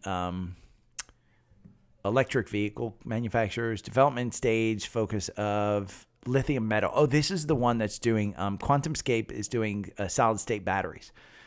So solid state batteries will change the game, but it hasn't been proven that they will actually work. So this was one that I think was a SPAC, and they came to fruition. But QuantumScape is one that I do believe will come. It's not a horrible investment. Now, the algorithm, you lose 75% versus buying and holding, you lose 69%. Your average win is 13%, but you only win 18% of the time. Now, here's what I see. I see all of these gaps up here. I see this 200-day at $9 could be where you're going, but there's no catalyst. You see a volume spike here. I don't know why that volume spike happened. No idea. There's some recent news why ChargePoint, Blink, charging, and QuantumScape stocks are surging. This is from Motley Fool. Read up on that. Look at all of these analyst price targets. They're all at $10 and $20. Don't go back to 2021 where everybody's saying, oh, yeah, there's a $35 price. They're still not making money. These guys are losing 27 cents per share. It's not one that I would bet on from a long-term perspective. From a short-term, I think I would.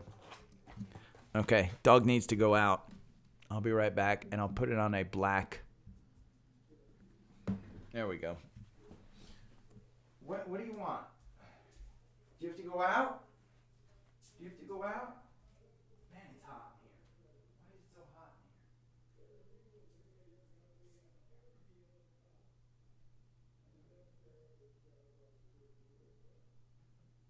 You have to go out, Penny. Come on.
Okay, sorry. Whoo-wee. It's raining outside. Dog needed to come in. Go out, I mean. Whatever. Okay. Sorry, double dog duty. But Quantum Escape, I do believe in solid state batteries. I think they will change the game. I just don't want to pull an FTX and say, hey, you should go all in on this one. No, that's not what I'm saying. I'm saying it's a pretty good trade at this level. Just make sure your stop losses are down there. Another one that we brought up before, CEG. This is Constellation Energy Corp. And this is one that was high flying. They just released their earnings. It got a cross up here at $93. The RSI is a little bit high. It's in no man's land at 53. But this is clearly going to use this 200-day kind of momentum to continue up. 93.24. It's a utility company.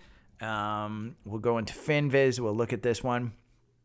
They're making money. Don't let the PE kind of, fool you on that one. Their forward PE is 20.8.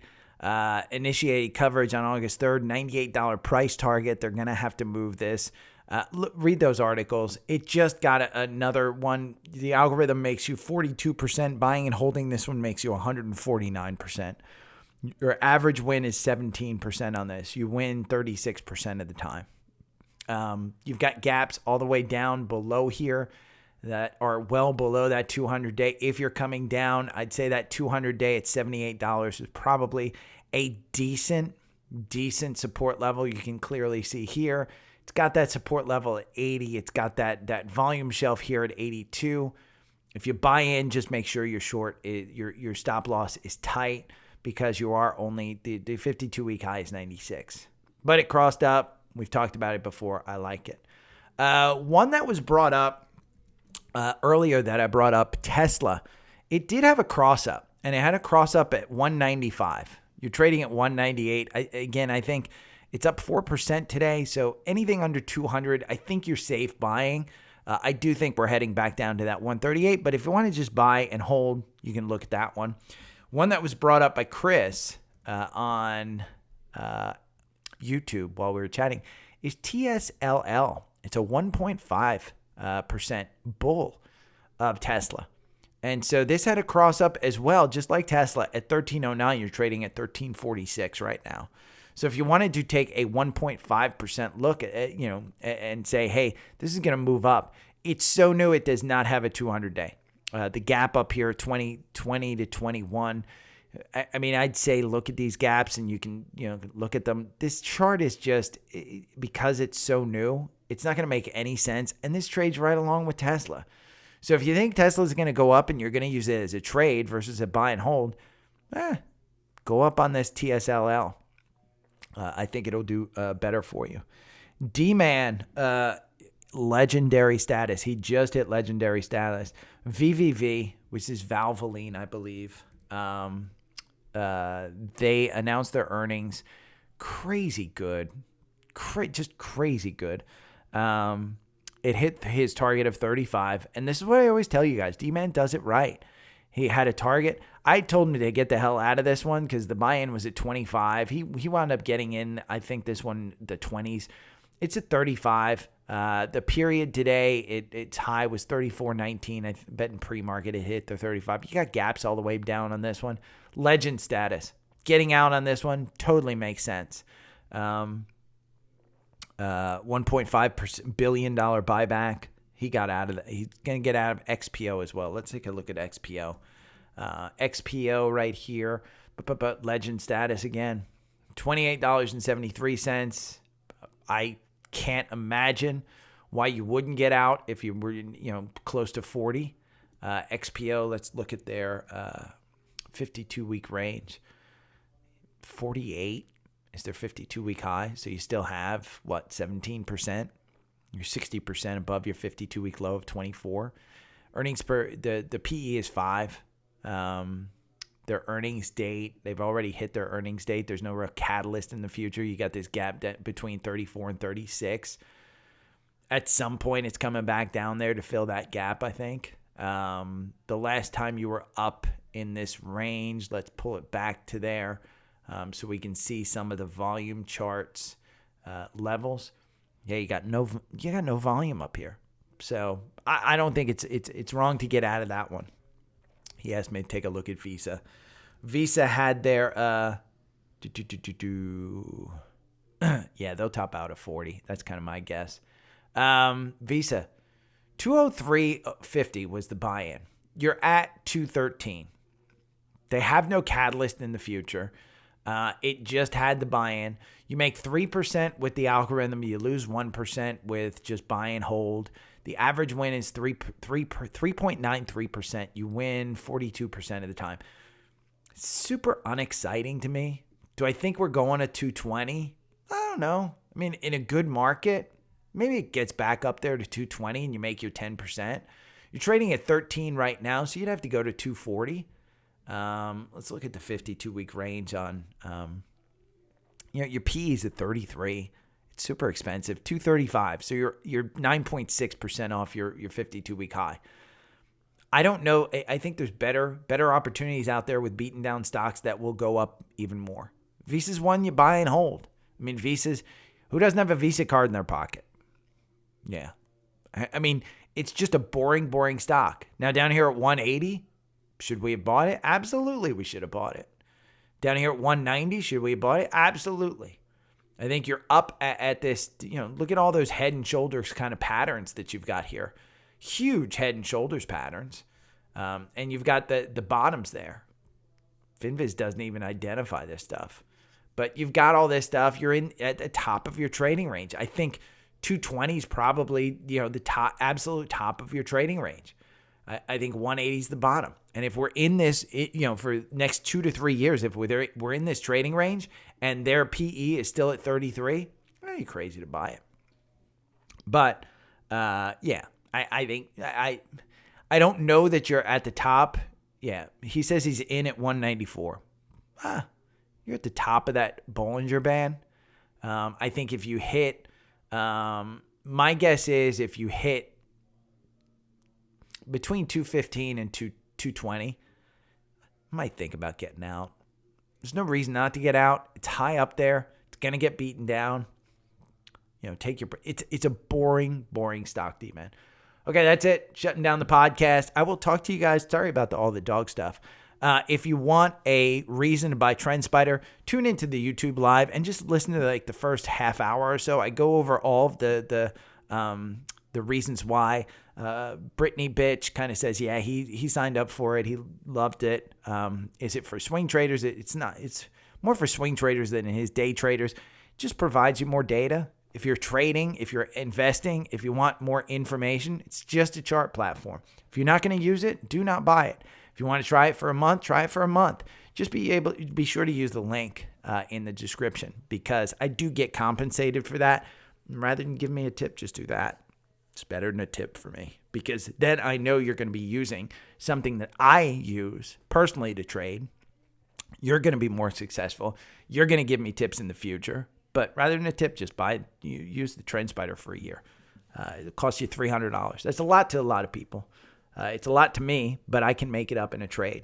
I think you can too if you listen to me. So, have any questions, hit me up on the socials. Thanks, you guys. Enjoy your day because it will be a green day. It will be an absolute green day, I think. Unless something comes out. Then I could be wrong. I could be Sam Bankman-Fried. Who knows? Take care, guys. See you. Bye. Okay, export song to disk. I got to go take some aspirin too because I got a headache. We're going to export that. Shit. Right now, if I could make one trade, honestly, let me look. It would be something in my portfolio. And trade, remember, trade is different than investment. If I could make one investment, I'd just buy Apple. And I think you're right, D-Man. I think housing deserves some attention. But if I had to gamble on something today, and this is 100% gambling, I think BABA would be it. It could be JD. It could be any of those Chinese stocks. But Baba in particular, with their earnings coming up overnight, anything under 80. I mean, let's look at Baba here. Oh, stop. I didn't want BS. Maybe that's what telling you to buy Baba is. Their PE is high. The forward PE is 1.18. They're expected to reduce their earnings 53% down off of their 52-week high. July 20th, look at that. I mean, Bernstein said 115 to 130. JP Morgan brought it up in May from 75 to 130.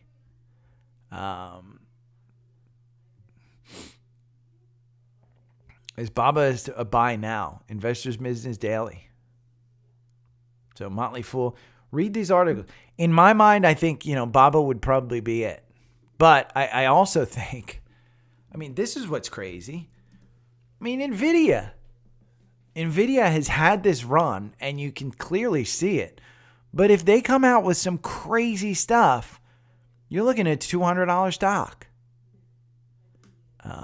Again, I'm looking at, holy crap. Who called me?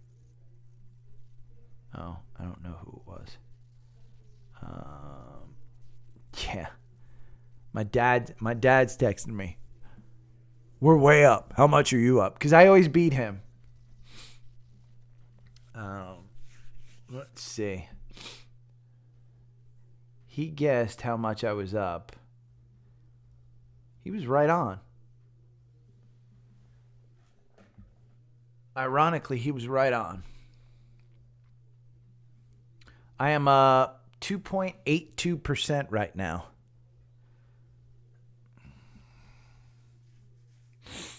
Yeah, Brittany, bitch, I think Baba, I agree with D-Man. It's gambling. Make no mistake about it. Baba is not something that I for sure know is going to go up today, because your guess is as good as mine.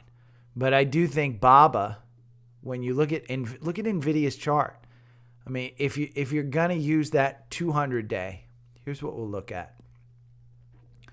Look at the weekly of NVIDIA, okay? The last time it touched the 200-day, what did it do? Just kept going up. That's COVID right there. It didn't even touch it. Last time it touched it here, just went up.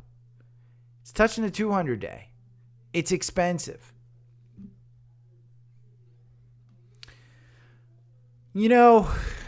This, and I love the inverse of SQQQ. I do. I love the inverse of SQQQ. The problem I have with some of the short ETFs or long ETFs, specifically short, is you're betting against the market. I think it's good when you can find the trend, but look, why are you going to try and time this? There's no reason to time it. You're down at the bottom of that Bollinger Band. There's no reason to time it.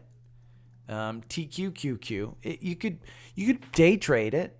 Let's go over to Active Trader Pro. Actually, I'm going to quit GarageBand since it bounced. I only did a 47-minute podcast. Penny, I love you. Let's go over here. I'm going to move you guys over to Active Trader Pro. Ooh, look, Active Trader Pro actually works now. TQQQ. We are up 7.48%. Obviously, that tends to mean that, hey, SQQQ is in play. You're at 23 on TQQQ. I can't imagine that SQQQ doesn't come into play.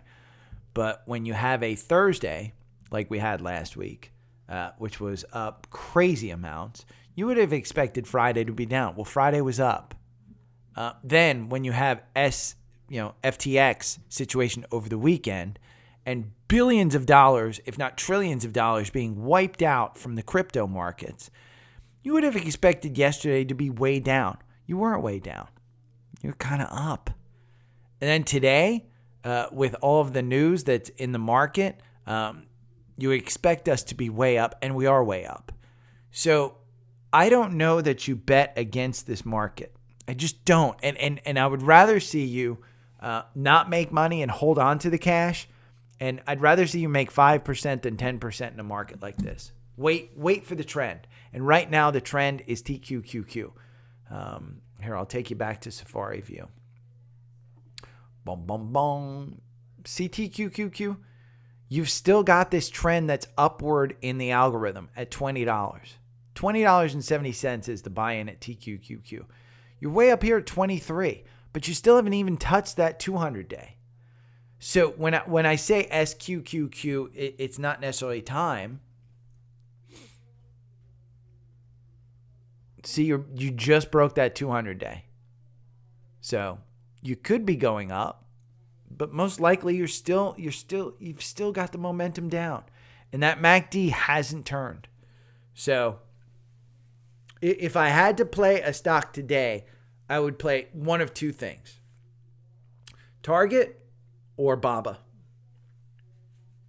And I think Target is one you could play into earnings, and even if you get smashed on earnings, I mean, what's the problem with holding Target? It's coming back at some point. It ain't going bankrupt, and you got a good dividend. Let's see, Target. You are 33% off your 52-week high of 268. You're at 177. Your PE is 19. So it's not crazy high. Probably will have to come down at some point as the consumer moves more towards, pulling back a little bit. You got a 2.49% dividend. Here's the thing. Target is down 25% year to date. Okay? Let's go to Walmart, which was just reported today. They're up 4% or down 4% year to date. Today's move isn't priced into these. So you're going to be probably even. Let's see. You're up. You're up. You're going to be up year to date after today on Walmart. It's got a 1.62% dividend. The PE is 27. It is crazy overpriced. If that PE is 27, why is Target at 19?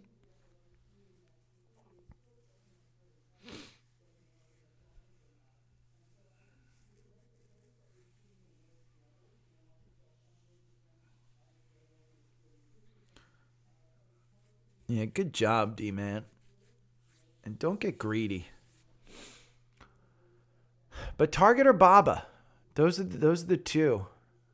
Actually, I should probably do a very quick podcast and say, here's my two for the day. But I hate doing that because here's the thing. I could go back and say I called Walmart, do a podcast and say I told you to buy Walmart, and then Walmart's up, 7. It's already up. I don't play that game.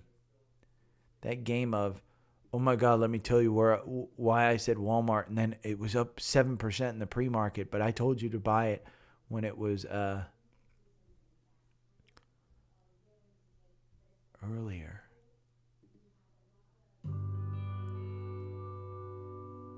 Morning Color Wheel. What's this one like? No, I don't like that one. Promethea.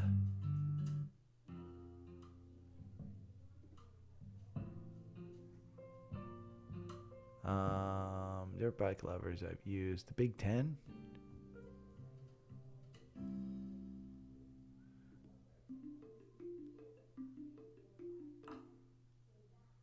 We'll use the Zeppelin. Show. I have to show you a thing because you cursed, I think. Yeah. Yeah, so D-Man essentially has Walmart partnered with, I think it's Chamberlain. They will come in through your garage, and they will actually stock your groceries.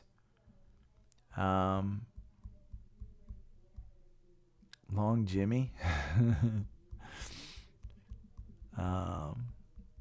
They'll put your groceries in your refrigerator for you. They're trying to one-up Amazon. And I got to tell you, Amazon, Amazon's been hurt by it. Walmart's making a difference. I gotta go dye my hair too.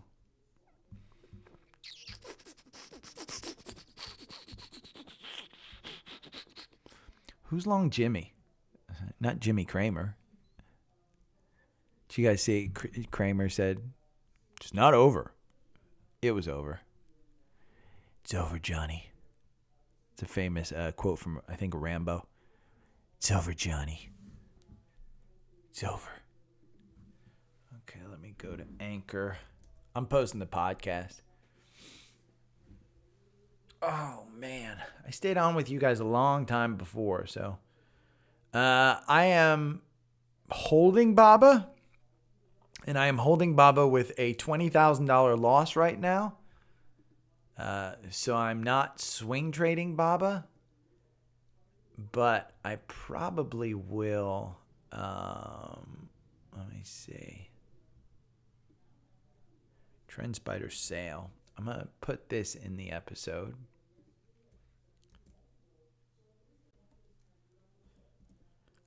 We're going to put this in the episode. I have noticed, by the way, there was a supporter yesterday who tipped me. Thank you very much. I appreciate it. From LA. I really appreciate when you guys tip me. Tips have come down since I started putting the support link in the bottom of the podcast, though. It is funny. I'm going to put in my notes.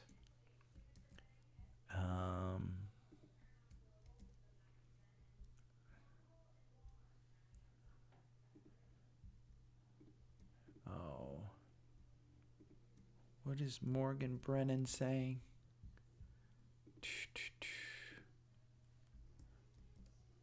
Wow, NASDAQ is just flying.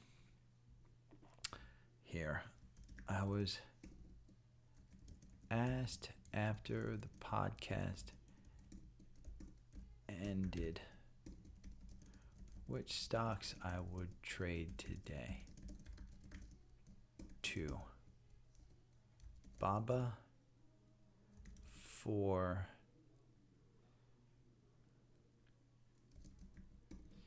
A potential earnings pop. Gambling. Or target earnings and gap fill. You won't mind holding target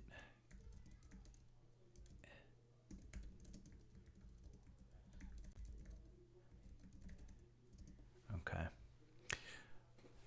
You'll see Para's interesting too, by the way. ZM. Jackson from Insta. Anonymous. I'm going to post that as anonymous.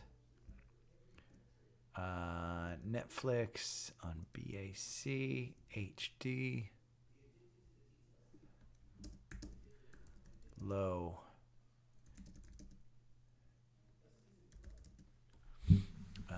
NVIDIA. I like that one. WMT.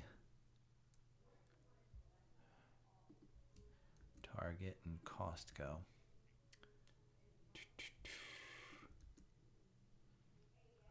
IMGN. SOXL. Baba. Apple. Scans, QS, CG, Tesla, TSLL. Okay, now let me copy this. I have to title it.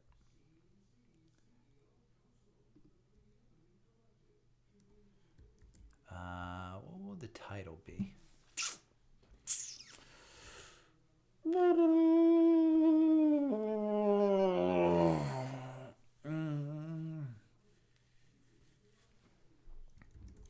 Buy these stocks now.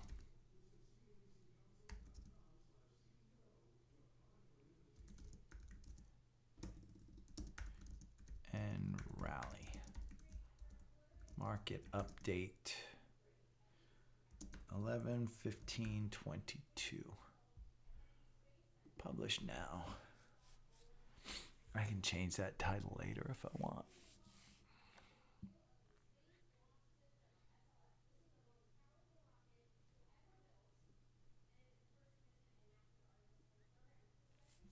Why is there a NASA rocket?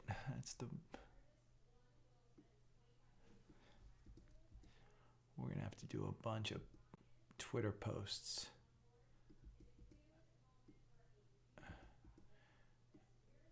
Zoom, man. Let's do LY LMT.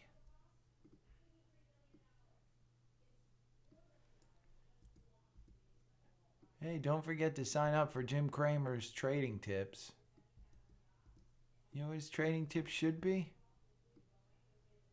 Always do the inverse. Nvidia, Walmart, Target and Costco.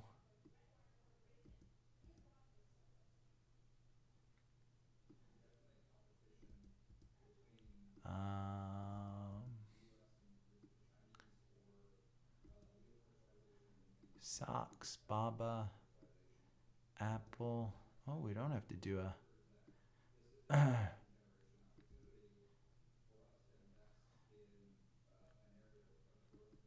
me see, most actives.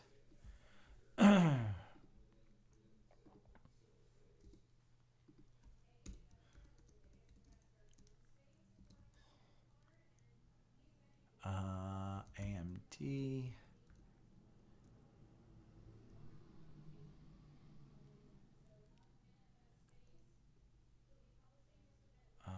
AMZN.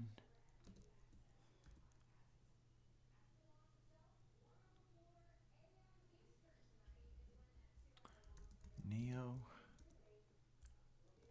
TSM. Okay, that's it.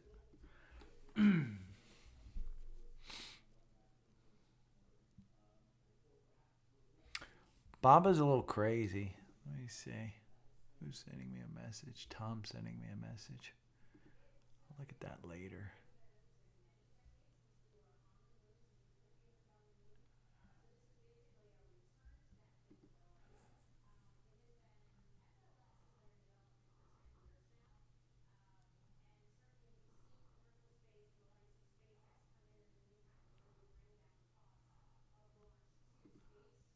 Do.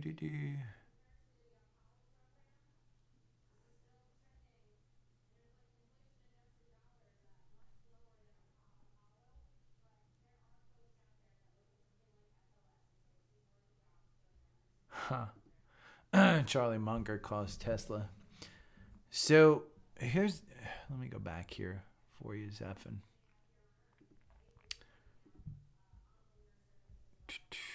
I was watching. Here's the problem with Baba. And I quoted this. I put this in the. So here's Baba. You opened at 72.19. You're trading at. I'm sorry. You opened at 78.93. You're trading at 78.72. It's already starting to lose some of its momentum.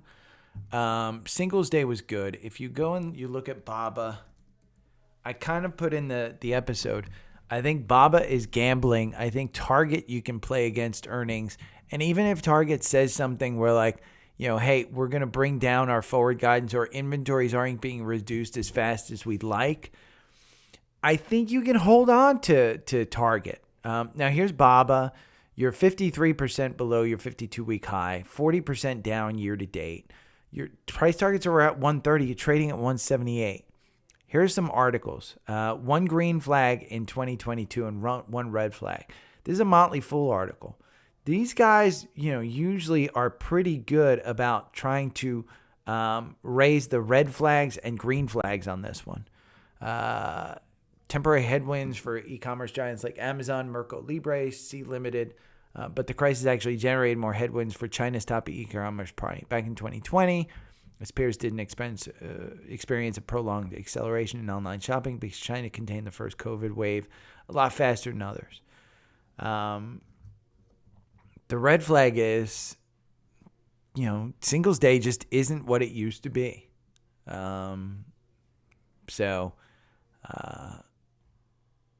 Rivals like JDD, if you look at JDD and Pinduoduo, here, let's do this.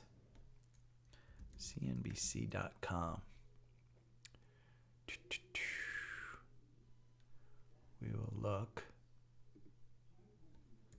Baba.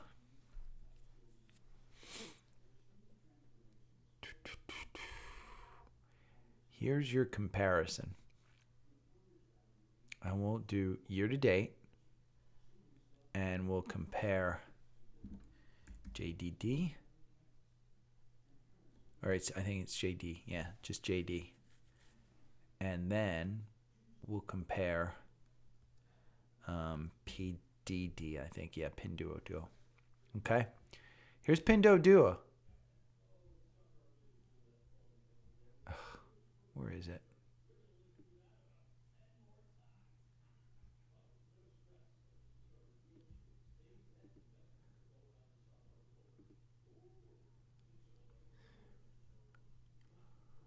So Baba year to date.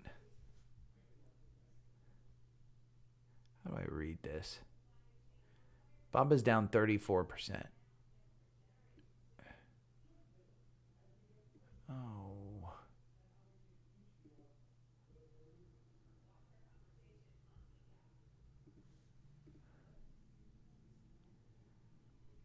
Year to date, Year to date look, okay, comparison. We'll do PDD. PDD is up 27% year to date, okay? We'll compare JD. JD is down 34%. Look at Pinduoduo.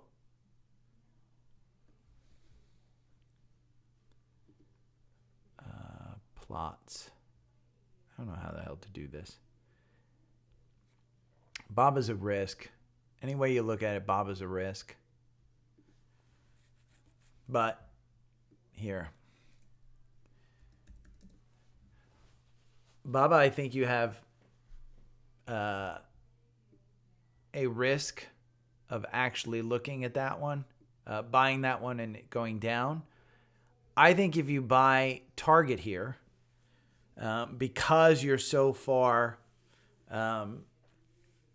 out of Target, it's only up 3%. You look at Walmart. Walmart's up 7%. What Walmart had that Target does not have. And if you've ever been in Target, their groceries are sorely lacking. They made that initial move into groceries. They just haven't done it well. But yeah.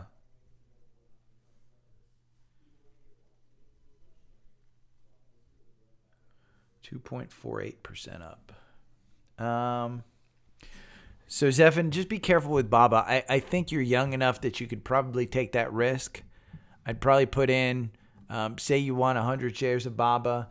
I'd probably put in 20 on strength. If you saw strength in Baba here, let's see what I think. I saw weakness in Baba coming down. Well, it just really hasn't. This is a 1 minute chart. See, Baba it doesn't have a lot of volatility today. Not much at all. Because they're waiting on earnings. You look at Target.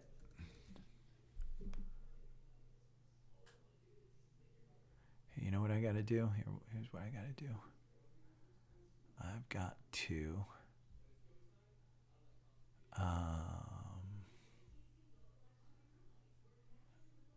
we're going to share this one again. Twitter.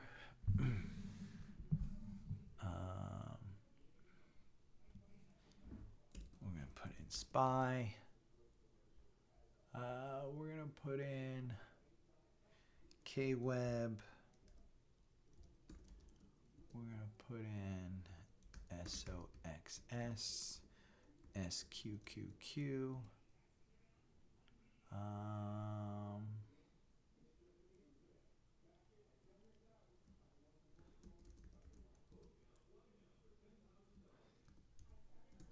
We'll put in after the podcast ended.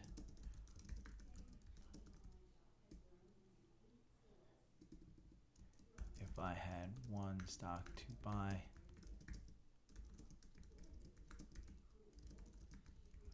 be either Baba for earnings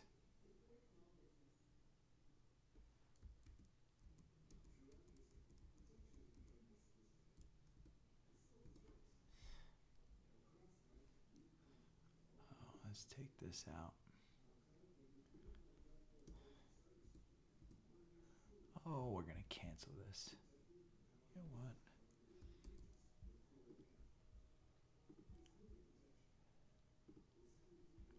We're gonna go back to this. Bum bum bum.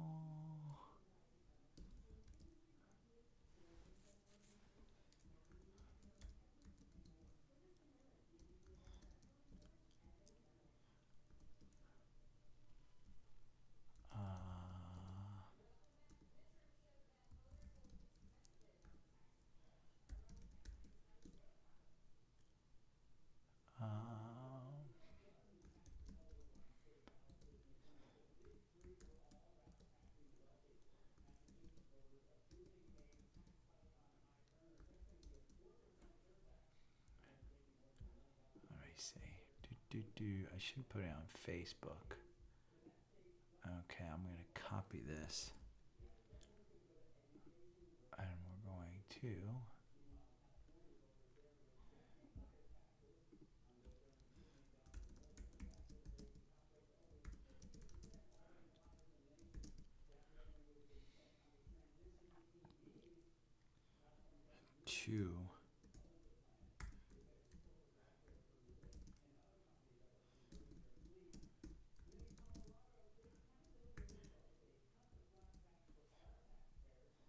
okay, and we'll do 3 of 3.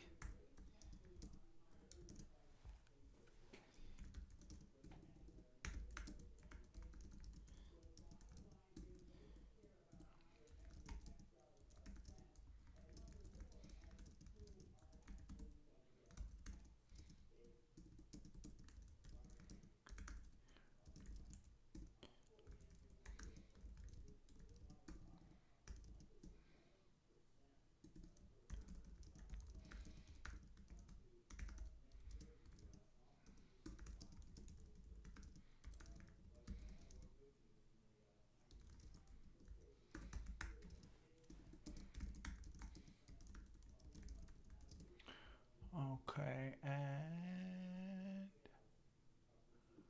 I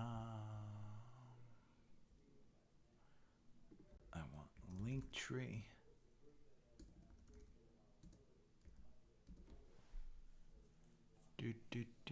Log in.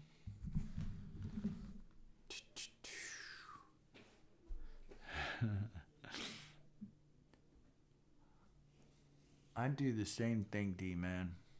I'll look at DocuSign, Brandon. Give me 1 second, real quick.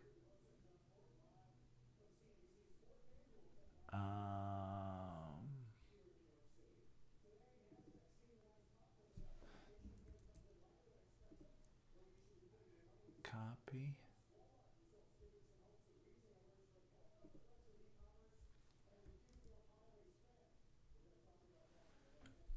Okay.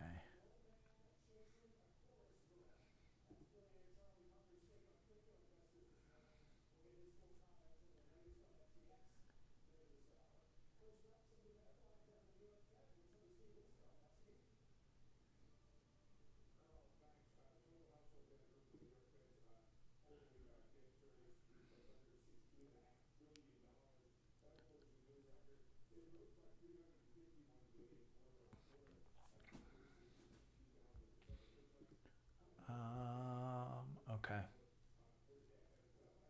I'm just looking at some stats on my link tree. You guys have been killing it on TrendSpider. Anchor episodes.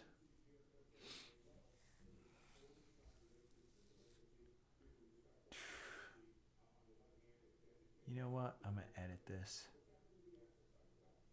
I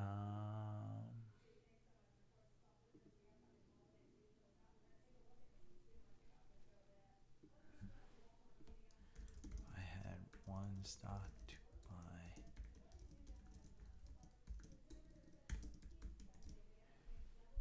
We're going to try that title. Let's hope it still works. How am I going to put this?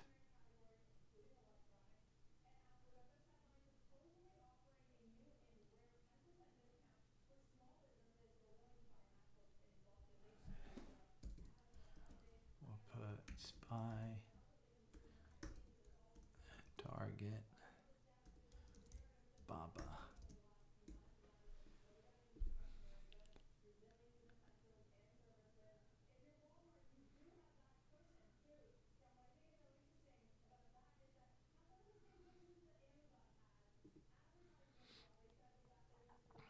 Scott Melker, who's a big crypto guy,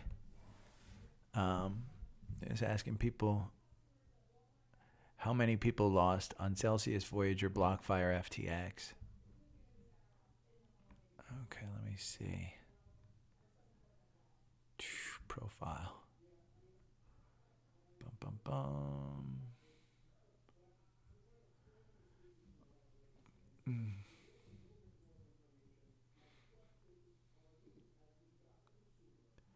It's crazy how many people I reach when I put the dollar signs in versus when I don't. Okay. I'm going to get out of here. Get out of there.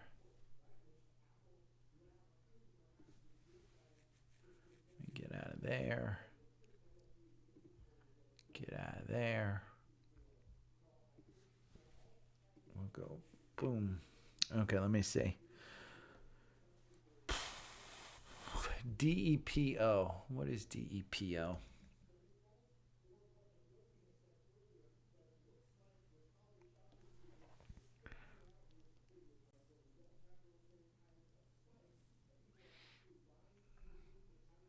I don't even know what DEPO is. D-man. Loan Depot? Home Depot? LDI? Oh, Home Depot?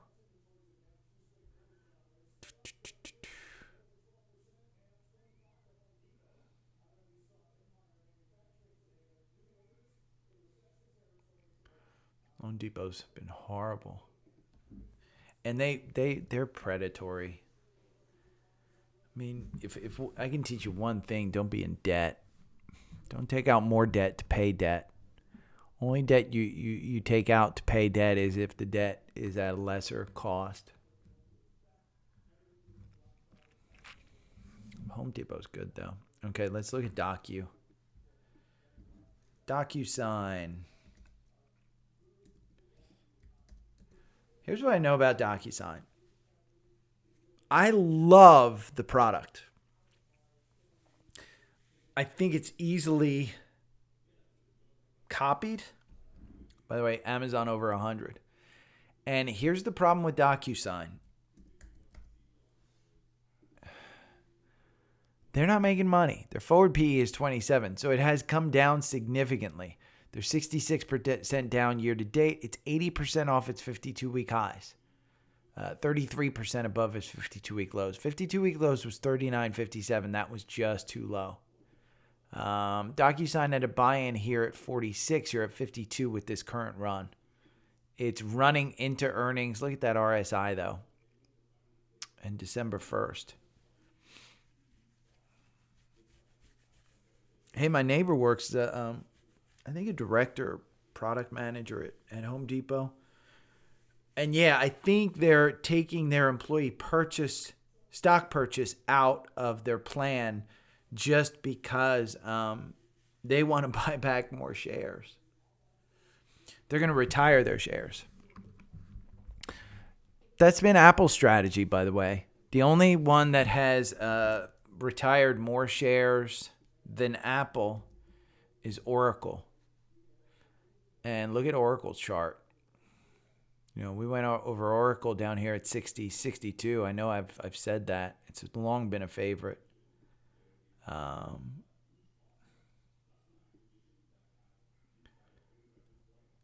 Workday's good software. It's cloud-based, and cloud has just been killed. But look at Oracle. I mean, you know, January you were up here. You're getting back to the January levels. It's because they're buying back a shit ton of stock and they're retiring it. So your market cap starts to shrink. It means the company's earnings per share increase.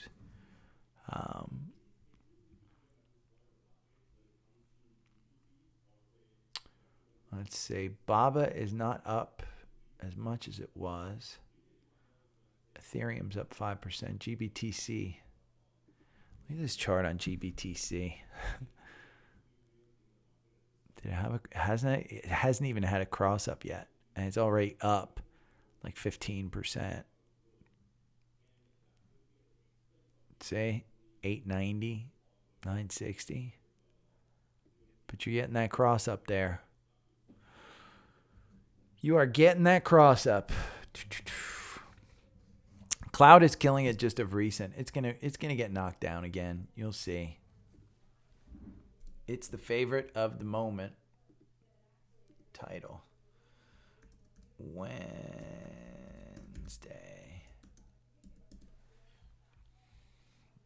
I'll look at